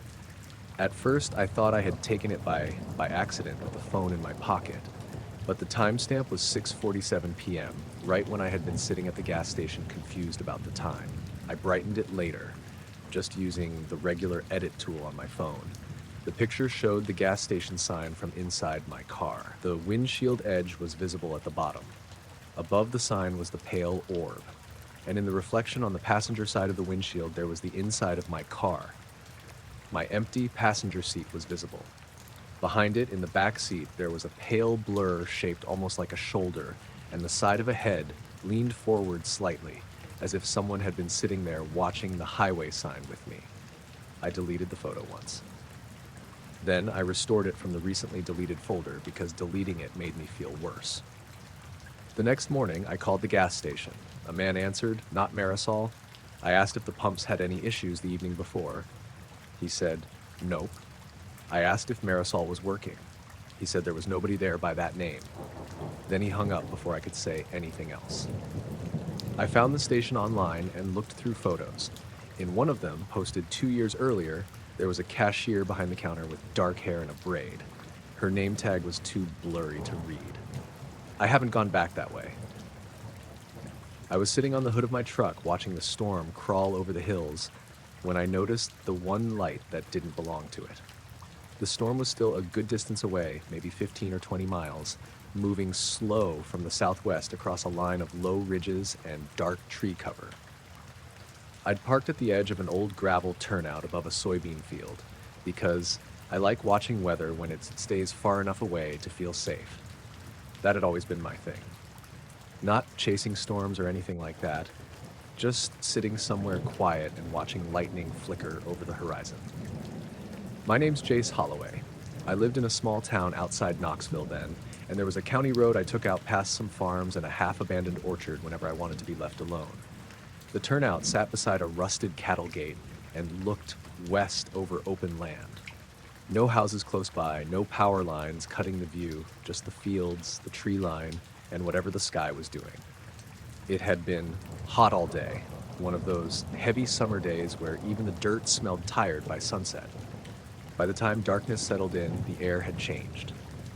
Cooler gusts started pushing ahead of the storm, and every so often the wind would drag the smell of rain over the field, even though none had hit my side yet. The storm itself looked good at first. Distant sheet lightning in the clouds, a few clean forks dropping somewhere beyond the hills, nothing close enough to be dangerous, just enough to light the clouds from inside every few seconds and make the whole horizon flash silver. I'd been out there maybe half an hour when I saw the steady light. At first, I thought it was a star peeking through a gap in the clouds. It sat above the dark bulk of the storm, a little right of center from where I was looking. White, faint but definite. The kind of point you could miss if you blinked at the wrong time. Then lightning flashed through the clouds below it, and the light stayed exactly the same. That got my attention. Everything else in that part of the sky was changing constantly. Clouds moving, edges appearing and vanishing, light spreading and collapsing. But this one point held steady in a way that felt separate from the storm. I sat up a little straighter on the hood. The truck had cooled enough that the metal under me felt almost damp. I put my boots on the bumper and watched the light through the next few lightning flashes, trying to decide if I was just looking at a planet above the storm line. That would have been the normal answer, except the clouds moved around it too much. That was the first thing that made me uneasy. There was a long, low bank of dark cloud drifting left to right under the higher storm ceiling, and this light stayed visible through gaps that should have hidden it, if it were as far away as a star. It didn't blink, didn't refract, didn't dim with the thin vapor passing near it. It just remained in the same place while everything around it shifted. I remember taking my phone out and checking the time. 10:48 p.m. No messages. Signal's still good out there, though weak. I almost opened a sky app and tried to identify the light, but another lightning strike cut through the clouds before I could, and I looked up again. Still there. Still unchanged. The storm had started making more sound by then. Not constant thunder, but that low, rolling kind that takes a few seconds to arrive after each brighter flash. It came across the hills in long, soft waves, not loud enough to be scary yet, just enough to remind you the distance between nice view and time to leave can close fast. I watched the steady light through maybe 6 or 7 more flashes. Every time the clouds lit up, I expected it to disappear for a second or be revealed as part of something else. Maybe a tower light on a ridge, maybe a radio mast, maybe a plane heading my way, but it never changed. The light had no red blink, no green, no strobe, nothing like aircraft. It wasn't warm like a tower beacon either. It was clean white, almost hard-edged without actually being sharp. Then the storm clouds moved enough that I realized something else. It wasn't following the stars. That sounds obvious, but it matters. There were a few stars visible higher up where the sky was clear, and those looked like they belonged to the night. They sat back there, small and cold and fixed in the right kind of way. This light didn't feel like that. It felt closer somehow. Not low exactly, just not part of the sky in the same way. I got off the hood and stepped out into the gravel to change my angle. The light stayed where it was. The storm kept moving around it. I took 2 more steps to the right, looking along the fence line now instead of over the truck cab. Same thing. That was when I started really paying attention. The soybean field in front of me had gone dark enough to lose detail except where lightning briefly brought it back. In those flashes, the leaves looked silver and flat, then vanished again. The tree line beyond it stayed black except at the edges. The steady light floated above all that, unaffected. I thought about driving home right then, not because I was frightened yet, but because the whole thing had started to feel specific, like I'd stopped casually watching a storm and started watching one thing inside it. Instead, I stayed. I told myself I'd watch for one more lightning cycle, and if it still didn't make sense, I'd leave.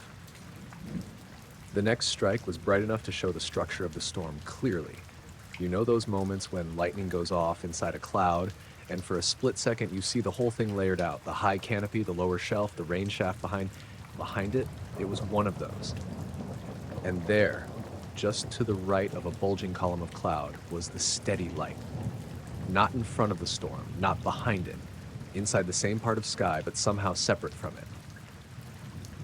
The lightning faded. The clouds went dark again. The white point remained. I remember actually saying no, very quietly, like I was disagreeing with what my own eyes were doing.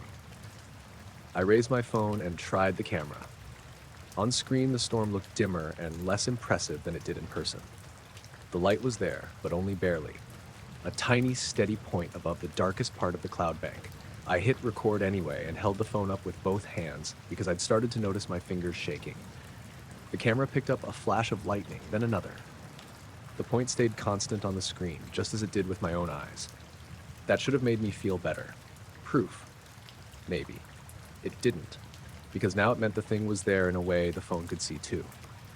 I lowered the phone and listened. The wind had eased for some reason. The grass at the edge of the turnout wasn't moving anymore. The storm noise stayed distant and low. Somewhere behind me from the orchard side, I heard one cicada start up and then stop after only a second or two. The whole place felt like it was waiting. Then I noticed the light had not moved at all relative to the clouds. Not just seemed still. I mean, the same darker curl of cloud had edged past it twice, and it held position the whole time. Nothing in the sky should do that in a storm, except maybe something fixed on the ground, but there was no hilltop there, no tower, nothing tall enough to line up with where I was seeing it. Another lightning flash. The light stayed. A second later, another flash, brighter, more branch-like within the cloud. The light stayed. Then, between those two beats of lightning, it vanished. Not faded, not shot off, not hidden by cloud. It was simply there on one side of the dark and gone before the next flash lit the same section again. That was what froze me in place. Because there should have been some motion attached to its disappearance. Something the brain could use. Instead, there was just absence. The next lightning strike lit the same chunk of sky and showed nothing but cloud. I stared at the place where it had been until my eyes watered. Nothing. Another flash. Still nothing. I told myself a cloud had swallowed it, but I didn't believe it, even while thinking it. The cloud shapes I'd been using to track it were still there. The gap where it had sat was still open. The light was just no longer in it. I checked the video immediately. On the phone, the last two lightning flashes were there, and the steady point was visible before them. Then, it was gone.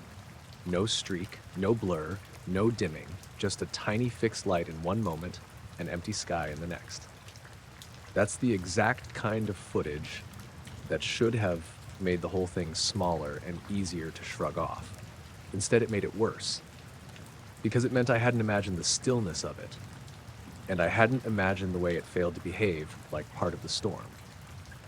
I kept standing there another 10 minutes, maybe longer, watching the same patch of sky through more lightning and thicker rain in the distance.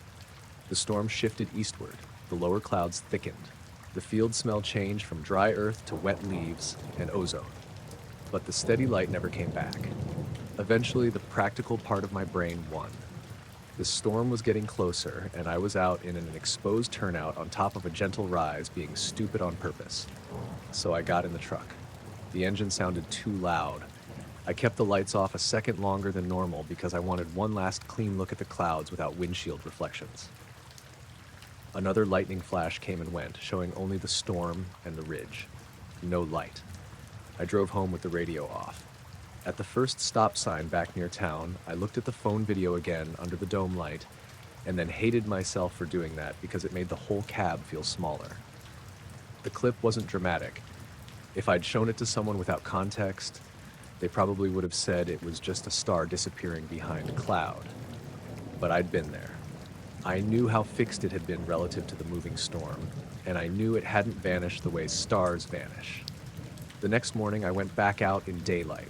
There was nothing there but open field, rolling tree lines, and the distant hills where the storm had been. No tower, no wind turbine, no farmhouse light high enough to explain it. Nothing that could have sat in that exact patch of sky from that exact turnout. I checked flight paths later too, and lightning maps and weather radar. The storm was real. The timing lined up. Everything about the storm was ordinary enough to chart and name and pin down. Only that one steady white point wasn't. I still go out and watch storms sometimes, not as often from that turnout. And now, anytime I'm looking at distant lightning, I catch myself watching the dark spaces between flashes more carefully than I used to, just in case one small, steady light is sitting there again, waiting for the next strike to prove it isn't part of the weather at all. The padlock felt warm, even though the whole storage building was cold. I noticed it as soon as I wrapped my hand around the body of the lock. The unit was in an old storage place outside Spokane, Washington, near a stretch of industrial lots and railroad sidings. The facility had changed owners a few times and was mostly used by contractors, estate liquidators, and people storing furniture they had forgotten about. My name was Joel Ramirez. I had worked as a locksmith for 16 years. Most storage calls were simple. Someone lost a key, stopped paying rent, or bought a unit at auction and needed the old lock removed. That morning in January was clear and freezing. Snow from the week before had turned hard along the edges of the lot. The sun was out, but it had not warmed anything. The manager, a woman named Kendra Moss, met me at the gate around 8. She said Unit C-17 had not been opened in at least 12 years. The original renter had disappeared from their records after the storage company was sold. No current phone number, no working address, and no payment history after 2011.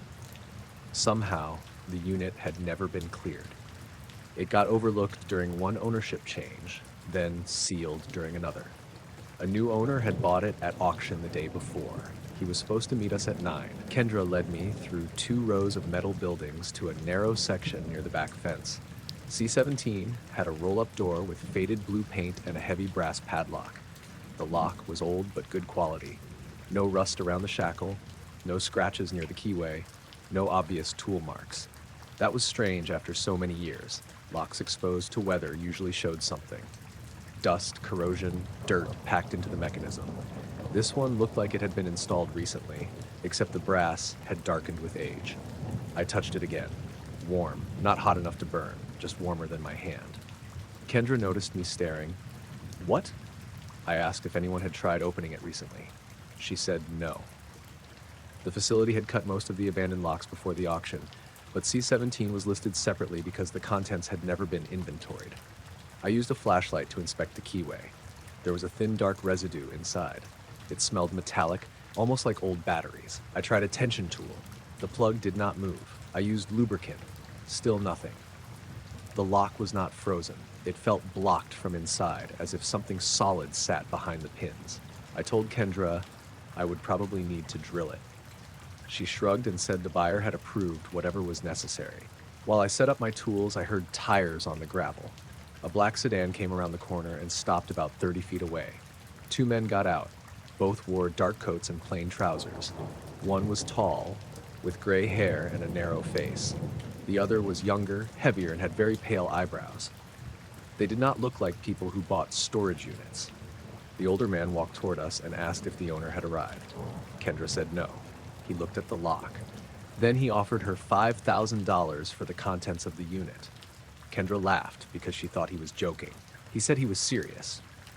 The younger man held a white envelope in one hand. It looked thick.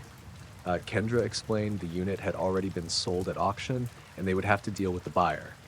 The older man said they preferred not to involve him. I asked if they knew what was inside. He said no. That answer made no sense. Storage auctions were mostly junk: old couches, mattresses, boxes of clothes, broken tools. Nobody offered $5,000 without seeing the contents unless they knew something. Kendra asked their names. The older man gave the name Paul Dyer. The younger one did not introduce himself. Kendra asked how they had heard about the unit. Paul ignored that. He looked at me and asked whether I had started opening the lock. I said I had tested it. Did it turn? No. Did the shackle move? No. Did it show signs of prior entry? I told him it did not. The younger man watched my face closely. "None?" he asked. "Not that I can see." The 2 men looked at each other. The younger one lowered the envelope. Paul thanked us and said they would wait for the owner. They returned to the sedan but did not get inside. They stood beside it, looking towards C-17. Kendra muttered that they were probably collectors who knew the original renter. I asked who the renter had been. She checked the old sheet on her clipboard. The name was Edwin Sorrell. I had never heard it. I started drilling the lock. The first bit barely marked the brass. I switched to a harder bit and tried again.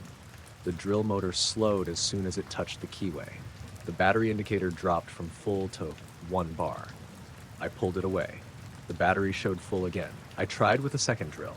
Same thing. The motor struggled, the lights on the tool dimmed, and the metal body became cold. The lock stayed warm. Kendra stepped back. I took out a small grinder. Before I turned it on, a low humming sound came from inside the unit. It lasted maybe 3 seconds. Kendra heard it too. She asked if there was power inside. There was not. The whole row had been disconnected years earlier. I knocked on the metal door. The sound was dull, like the unit was packed tightly from floor to ceiling. Then something knocked back. One soft tap. Kendra looked at me. I waited. A second tap came from farther inside. Then a third. I asked if there could be an animal trapped in there. She said the units were not connected and there were no openings except small roof vents. The men by the sedan had turned toward us. The younger one raised a hand. not waving. More like he wanted us to stop. I ignored him and started the grinder. The wheel touched the shackle. Every light in the storage facility went out. The office, gate lamps, and security lights all shut off at once. The grinder stopped in my hand. The black sedan's headlights came on. The light from them looked pale and flat against the snow. Kendra took out her phone. It had no signal. Mine did not either. Then the humming returned. This time it came from beneath the concrete. I felt it through my boots. The lock clicked. The shackle lifted by itself. Not all the way, about half an inch. The humming stopped. The lights came back on. The grinder restarted for a second before I released the trigger. The two men were standing closer now. I had not seen them move. Paul asked, "Did it open?" I said, "Not yet." He looked relieved. The younger man stared at the raised shackle. "Do not pull it," he said. Kendra told them to stay back. Paul held up both hands. "We only need to know whether it was opened before today." I said I had already answered that. "Look again," he said. I turned the lock over. On the back were 4 shallow marks. They had not been there before. They looked like narrow scratches, evenly spaced and running vertically. I rubbed one with my thumb. The brass felt colder there. Kendra asked if someone had tried cutting it in the past. I said the marks were too clean and too shallow. The younger man asked if the marks reached the edge. I said no. He nodded as if that mattered. At 8:47, the auction buyer arrived. His name was Curtis Lang. He was in his early 30s and drove a white cargo van with a trailer. He bought storage units, cleaned out houses, and resold furniture online. He got out smiling until he noticed the two men. Paul approached and offered him the same $5,000. Curtis asked what was inside. Paul said he did not know. Curtis laughed and refused. He had paid $300 for the unit and probably would have taken $5,000 under normal circumstances, but the offer made him suspicious. He said if they were willing to pay that much sight unseen, then something valuable had to be inside. Paul did not argue. He only asked if Curtis had ever met Edwin Sorrell. Curtis said no. The younger man asked whether anyone had given him a key. No. Any instructions? No. Any warning not to open it? Curtis looked at me. What is this? I told him I did not know. Paul stepped away. Proceed, he said. The way he said it bothered me. It sounded like permission. I pulled the shackle. The lock opened. A sharp metallic smell came out around the door before we lifted it. Curtis grabbed the handle and rolled the door up about a foot. Cold air spilled from inside. It was colder than outside by a noticeable amount. The bottom of the unit was dark, but I could see cardboard boxes stacked close to the door. Curtis raised it higher. The humming started again. The boxes were old and unmarked. Behind them stood several wooden crates and a metal shelving unit. Everything was covered with a thin layer of gray dust, except for a narrow path running down the center. The path looked recently cleared. No footprints showed in the dust. Curtis took out a flashlight and stepped inside. The two men stayed outside. I noticed that neither looked at the contents. They watched the floor near Curtis's feet. Kendra told Curtis to wait while she documented the opening. She took photographs from the doorway. Her phone flash went off. Something moved at the back of the unit. It was quick and low, maybe a shadow passing behind the shelves. Curtis stopped. Did you see that? I had. Kendra said it might have been a rat. The unit was too cold for rats, and there were no droppings or chewed boxes near the entrance. Curtis moved deeper inside. The path led to a work table against the rear wall. On it sat a row of glass jars, a portable cassette recorder, and a stack of black and white photographs. The jars were empty. Each had a date written on the lid. The oldest was from 1974, the newest was from 2008. Curtis picked up one photograph. Paul spoke from outside. Do not turn it over. Curtis turned it over. There was writing on the back. He read it aloud. 3 lights above Hangman Valley. No aircraft sound. 11 missing minutes. The picture showed a dark field with 3 bright points in the sky. Another photo showed a farmhouse at night. A pale shape stood near the fence. The image was blurred, but it looked taller than a person. Kendra asked Paul if he knew what the photos were. He said no. I did not believe him. Curtis found a small metal box beneath the table. It had no lock. Inside were cassette tapes, notebooks, and a ring holding several keys. One key matched the padlock we had just opened. Curtis held it up. The younger man finally looked inside the unit. His face tightened. "That key should not be there," he said. Curtis asked why. No answer. I took the key and compared it with the lock. It fit. The edges were clean and there was no rust. I turned it once.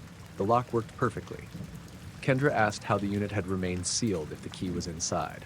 Paul asked me whether the lock had resisted turning before I drilled it. I said yes. Did the internal pins feel set? They felt blocked.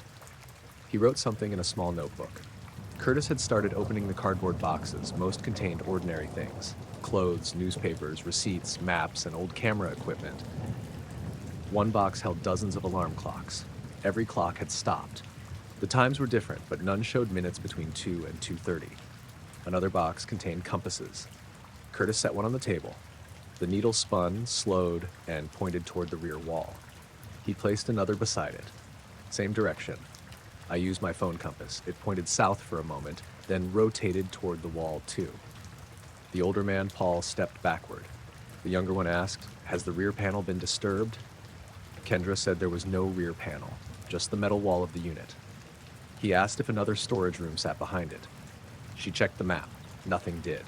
C-17 was built against the outer edge of the property. Beyond the wall was a drainage ditch and the railroad embankment. Curtis moved toward the back. The metallic smell grew stronger. A vertical seam showed in the metal wall behind the table. It looked like a door had been cut into it and covered with matching panels. I had not noticed it from the entrance. Curtis ran his hand along the seam. The humming stopped. All the compasses on the table snapped upward. Their needles lifted against the glass at the same time. The cassette recorder switched on. A man's voice came through the speaker. The recording was faint and full of static. It said, "If they ask about the lock, tell them it was already open." Paul closed his eyes. The younger man said something under his breath. Curtis pressed stop. The recorder kept playing. The voice repeated the sentence. Then it added, "Do not let them confirm the seal." The younger man entered the unit. It was the first time either of them crossed the doorway. He walked straight to the rear wall and placed his palm against the seam. The metal made a soft clicking sound. Paul called his name, "Mr. Hales." The younger man did not move. Curtis told him to get out of the unit. Hales turned around. His face looked different in the weak light. Not changed exactly, but flatter, as if the shadows had removed the normal shape around his eyes and nose. He asked me, "Was the lock open when you arrived?" I said no. He stepped closer. "Did you observe it closed?" "Yes." "Was the shackle fully seated?" "Yes." "Did anyone touch it before you?" "No." He stared at me. The cassette recorder clicked off. From behind the rear wall came 3 knocks. Slow, heavy. The whole unit seemed to press inward. The stacked boxes shifted without falling. Dust lifted from the floor in thin lines and moved toward the seam. Paul entered and grabbed Hales by the arm. "We have confirmation," he said. Hales looked at the compasses. Their needles remained vertical, not complete. Paul pulled him toward the entrance. Curtis backed away from the wall. A dark line appeared along the seam. It widened by less than an inch. Cold air came through. The smell of metal became so strong that my mouth tasted like pennies. Kendra ran outside and called the police. This time her phone worked. I grabbed Curtis and pulled him toward the door. The rear wall clicked again. The opening widened. Something pale moved in the narrow gap. I did not see a face or body, only a smooth shape passing behind the wall, too close to the seam. The lights went out again. For several seconds, the only light came from the black sedan's headlights.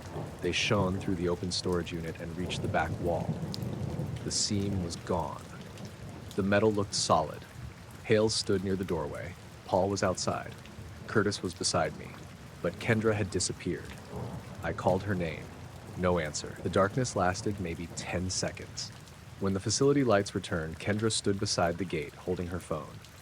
She looked confused. She said she had gone there to get a better signal. The gate was almost 200 feet away. There was no way she had crossed the lot in 10 seconds. The police arrived a few minutes later. Paul and Hales were gone. So was the black sedan. No one had seen it leave. The officers searched the unit. They found boxes, photographs, clocks, compasses, and the recorder. They did not find a seam in the rear wall. The photographs showed lights, farms, roads, and empty buildings.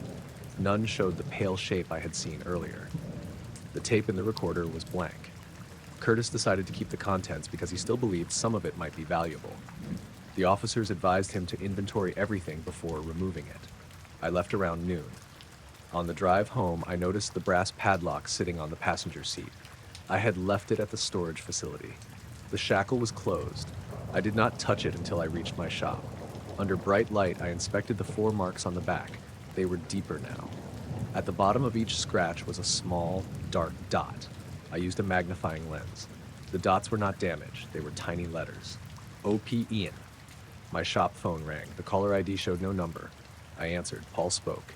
He asked one question. Did the lock come home with you? I looked at the passenger seat. The lock was gone.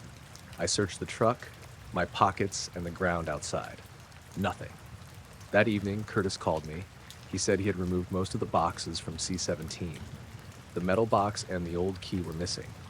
He also said the rear wall now had a door in it, a normal steel service door with a handle and hinges.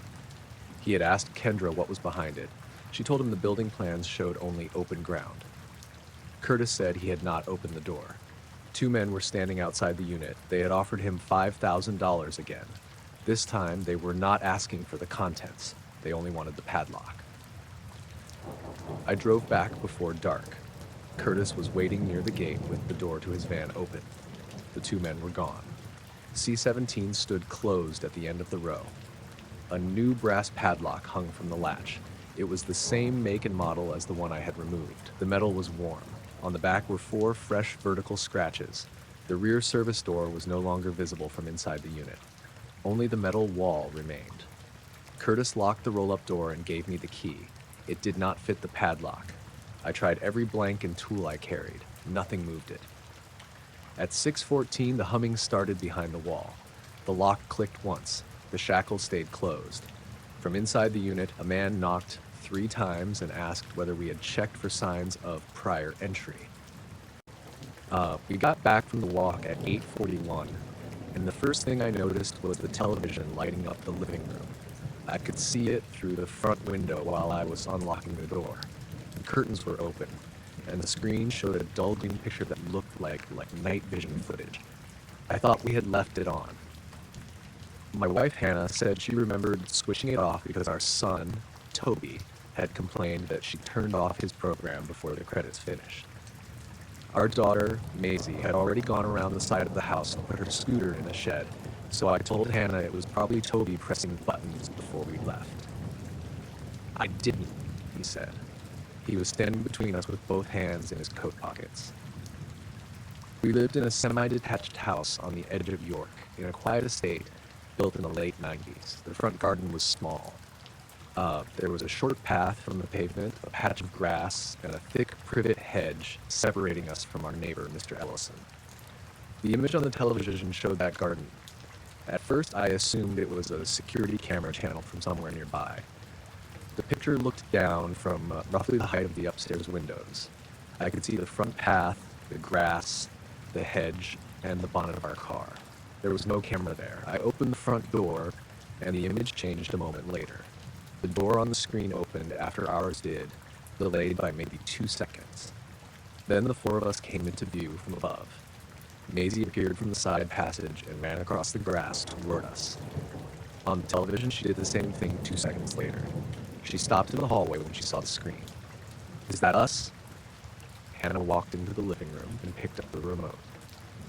The television was an older smart model connected to a streaming box, but we had never linked it to any cameras. We did not own a doorbell camera or an outdoor system. She pressed the home button. Nothing happened. She pressed the power button. The screen went black. Then it came back on by itself. The same picture of the garden returned. Our figures were no longer visible because we were inside, but the front door remained open on the screen. A few seconds later, I closed the real door. The door on the television closed after it. Toby laughed because he thought it was some kind of prank. He ran back outside and waved both arms at the house. His movement appeared on the screen. He stood in the center of the grass, looking up at the upstairs windows, trying to find the camera. I went outside with him. The evening was cold and clear. It had rained earlier, and the paving stones were still damp under the porch light. I checked above the bedroom windows and under the guttering. There was nothing attached to the wall. The angle of the image did not make sense anyway. The camera seemed to be somewhere several meters in front of the house, facing back toward it, maybe level with the upstairs windows. There was no tree, pole, or building in that position. It would have been hanging in the air above the pavement. I stood on the path and looked toward where it should have been. The street was empty. On the television inside, the image showed me looking directly toward it. I felt uncomfortable then, though I still thought there had to be a normal explanation. I went back inside and checked the streaming box. I unplugged its power lead. The picture remained. I unplugged the television. The screen went dark. From the kitchen, Maisie called. "This one's doing it too." A small television sat on top of the refrigerator. We only used it for morning news. It had come on by itself and showed the same view of the garden. The picture quality was worse, but the angle was identical. Hannah stared at it. "That television isn't connected to anything," she said. "It had an aerial cable and a power lead. No internet connection." I pulled the plug. The screen switched off. Upstairs, something began playing. It was the television in our bedroom. All four of us went up together. The bedroom screen showed the garden. So did the smaller television in the spare room, which had not been used in months. The screens were not perfectly synchronized. Each was delayed by a different amount, but they all showed the same live image. I turned off the bedroom television with the button on the side. It came back on. The screen flickered once and the image became sharper. I could see individual leaves on the hedge moving in the wind. Then I noticed a shape beside it. It stood at the far end of the front garden, near the corner where the hedge met the side fence. At first, it looked like a dark gap between the leaves, but it was too narrow and vertical. I leaned closer to the screen. The shape was roughly human height. It had no detail. It looked like a person standing in deep shadow, though the porch light should have reached that part of the garden. I looked through the bedroom window. Nothing stood beside the hedge. On the television, the silhouette remained. It faced the house. I told Hannah to keep the children upstairs and went down to check the garden. She grabbed my arm and told me not to. I said it was probably a compression error or a shadow from the branches. The silhouette shifted slightly on the screen. It did not step. The upper parts seemed to lean toward the front door. Hannah let go of my arm. I took the metal torch from the kitchen drawer and went outside. The garden was empty. I shone the beam over the grass and into the hedge. The leaves were wet, and water dripped onto the soil. There were no footprints except the ones we had made coming home. I stood exactly where the silhouette appeared on the television. Hannah shouted from the bedroom window, "Move away from there." I looked up. She pointed toward the living room window. I could see the television screen through the glass. My own figure stood in the garden on the screen, but the dark silhouette was still there too. It was beside me. I turned so quickly that the torch beam swept across the hedge and the neighbor's fence. There was nobody there. On the screen, the silhouette seemed less than a meter from my left shoulder. I went back inside and locked the door. The children had come downstairs despite what Hannah told them. Toby was standing close to the living room television.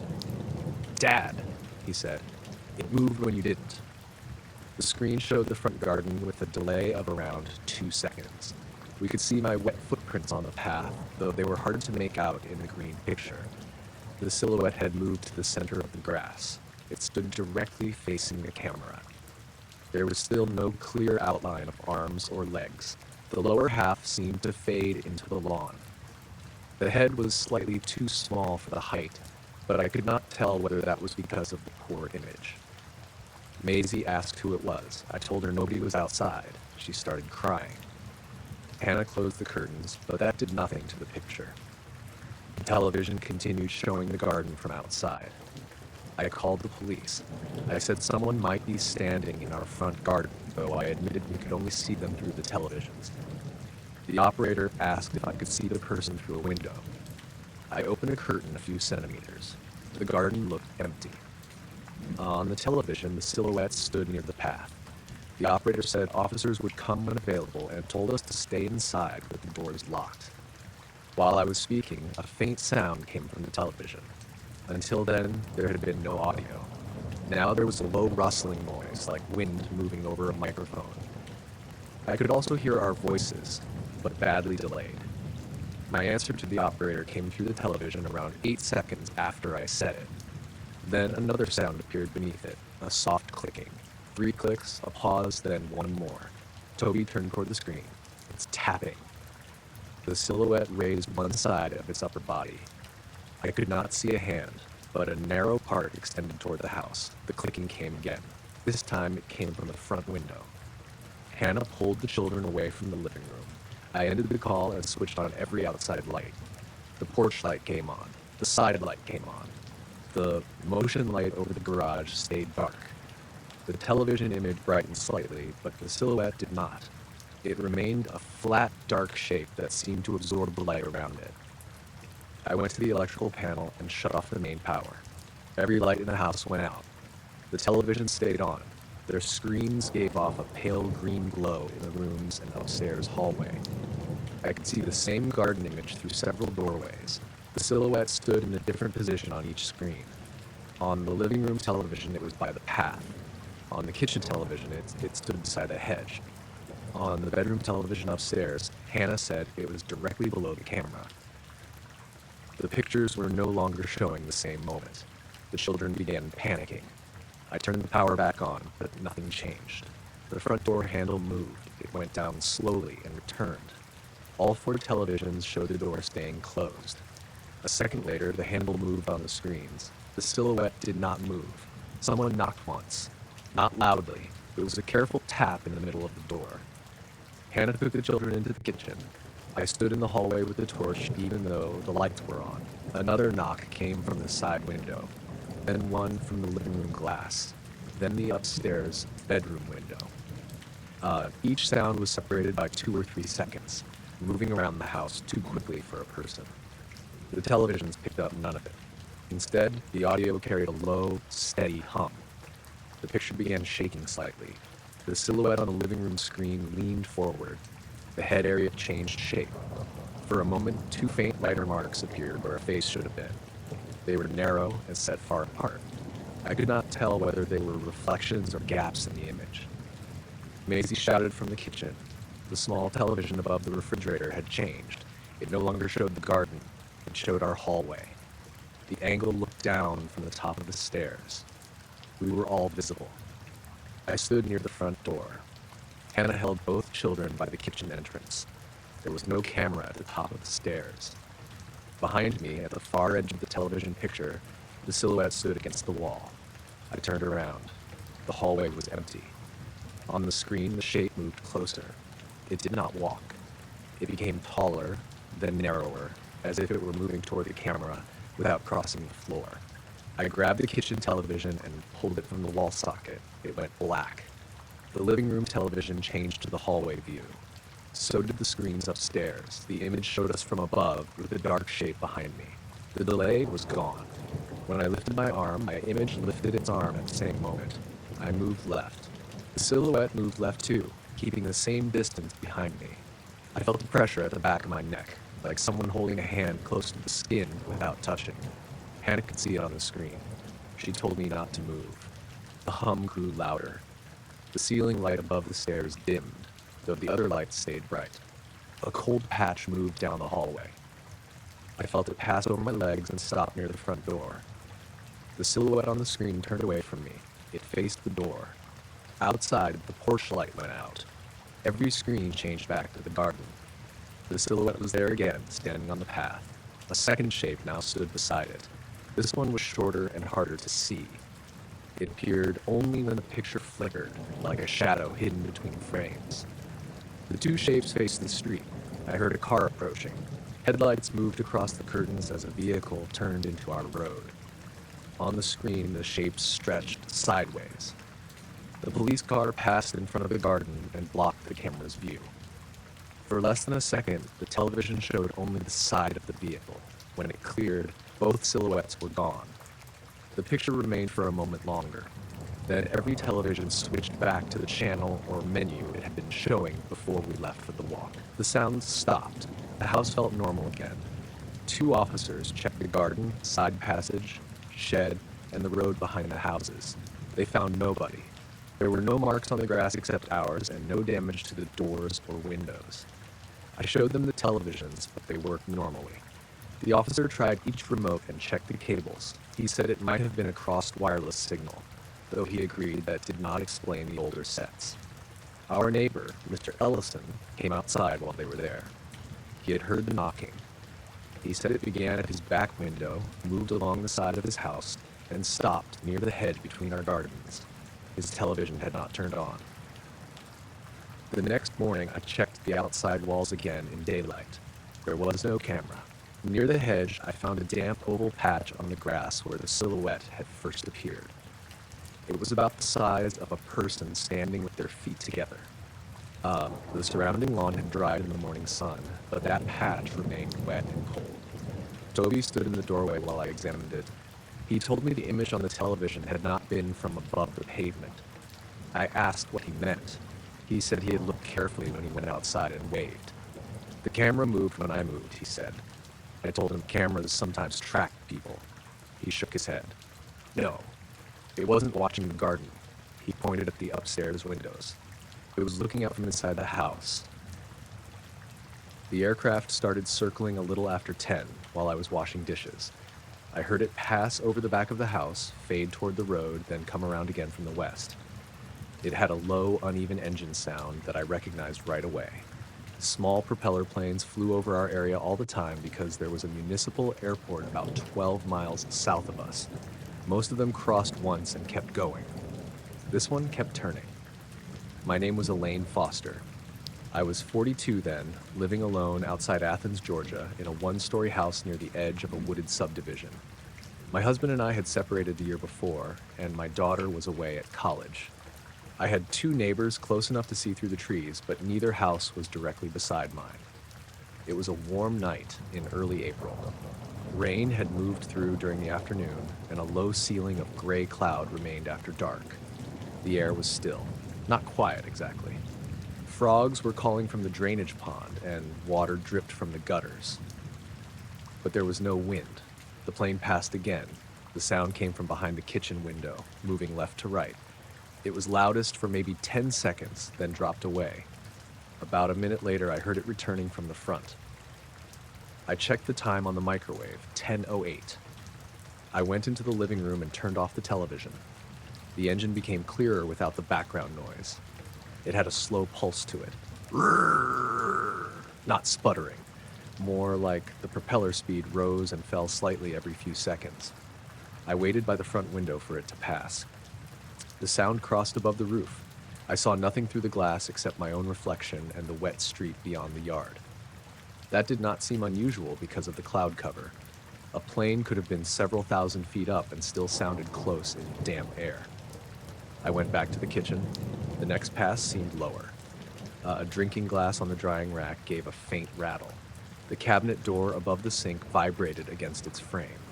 I opened a flight tracking app on my phone.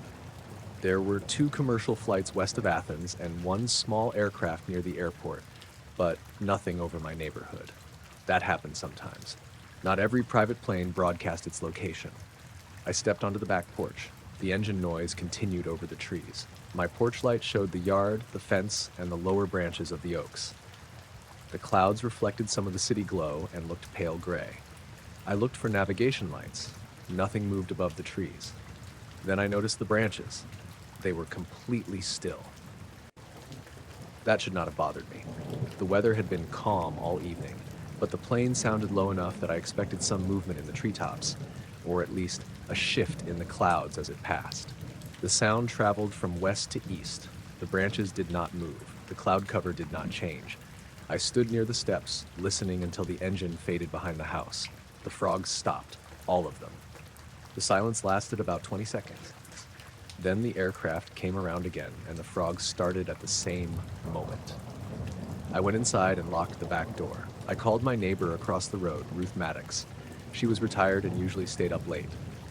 "Do you hear that plane?" I asked. There was a pause. "What plane?" "It's circling over us."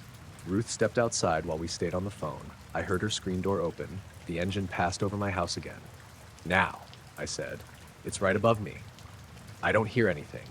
It was loud enough in my kitchen that I had to raise my voice. Nothing at all? I hear frogs. I walked to the front room and looked toward her house. Her porch light came on between the trees. The engine sound moved toward her property. Now it's coming your way. Ruth remained quiet for several seconds. No, Elaine, there's no plane. I asked if she was joking. She said she was not. While she was still outside, I opened my front door. The engine was directly overhead. Ruth stood in her driveway, less than 100 yards away, holding her phone to her ear. She looked up at the sky, then toward me. I don't hear it, she said through the phone. I could hear her voice twice, once from the phone and faintly across the road. The plane completed another circle. Ruth told me to come over if I was nervous. I almost did, but I felt embarrassed. I told her I was fine and ended the call. At 10:19, I began timing the passes. They came every 1 minute and 46 seconds. I used the stopwatch on my phone. The interval was exact 3 times in a row.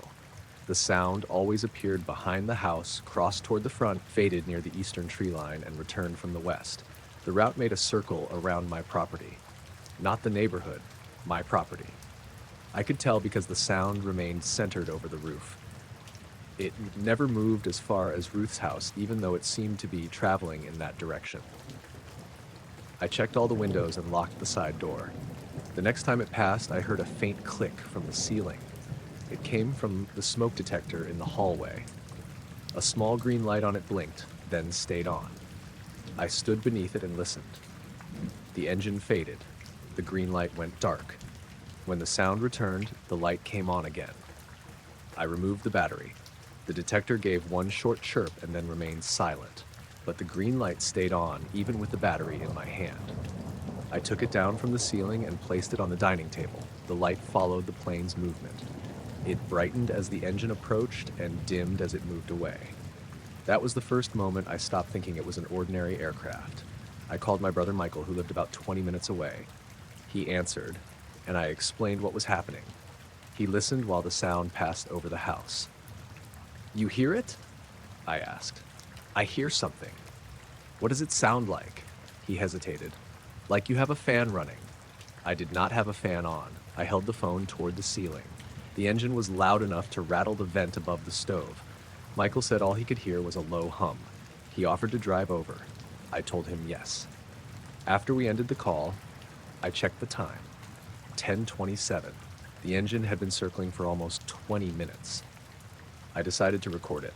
I opened the voice memo app, pressed the red button, and held the phone toward the ceiling. The aircraft stopped immediately. Not faded. Stopped. The propeller noise cut off in the middle of a pulse. The kitchen became silent. Even the frogs outside stopped again. I looked at the screen. The recording timer counted upward. 5 seconds. 10. 15. Nothing. I stopped recording. The engine resumed above the back porch. It started at full volume, as if it had been circling there in silence and somebody had turned the sound back on. I pressed record again. The noise stopped. I lowered the phone. After 8 seconds, I ended the recording. The engine returned. I tested it 4 times. Every time I began recording, the aircraft went silent. Every time I stopped, it continued from whatever point in the circle it should have reached. I played back the recordings. They contained a faint electrical hiss and a soft tapping sound. 3 taps near the start, 3 taps near the end. I had not heard tapping while recording. I sent one of the files to Michael. He called me back immediately. "Why did you send me an empty recording?" "There's tapping in it." "No, there isn't." I played it again. 3 taps came through my phone speaker. Michael heard nothing. He told me he was already on the road. At 10:34, the engine changed. The familiar propeller sound slowed until each pulse became separate. A pause. A pause. It was no longer circling at the same speed. It seemed to be holding over the house. The smoke detector on the table glowed steadily. A soft pressure built inside my ears. I went to the front window and looked up. The clouds remained still. A dark patch sat directly above the tallest oak in my yard. It was not a clear shape, just an area of cloud that looked slightly darker and flatter than the rest. When I shifted position, it seemed to remain over the same point. The engine sound came from that patch. I turned off the porch light to see better. The dark area vanished into the cloud cover. Then a pale light appeared behind the clouds. It was narrow and horizontal, like someone had drawn a short white line inside them. It moved slowly from left to right, stopped above my roof, then faded. The engine returned to its normal circling pattern. I tried taking a photograph. The sound stopped the moment the camera opened. I closed it. The engine resumed. I opened the video app. Silence. I switched the phone off completely. The sound came back. I put the phone in a kitchen drawer. The aircraft passed overhead again, louder than before. A knock came from the back door. Not a sudden bang. 3 slow taps against the glass. I froze beside the kitchen counter. The engine continued circling. 3 more taps came from the front window. Then 3 from the bedroom window. They moved around the house in the same direction as the sound above. Back door, front window, bedroom, kitchen. Each set came about 20 seconds apart. I did not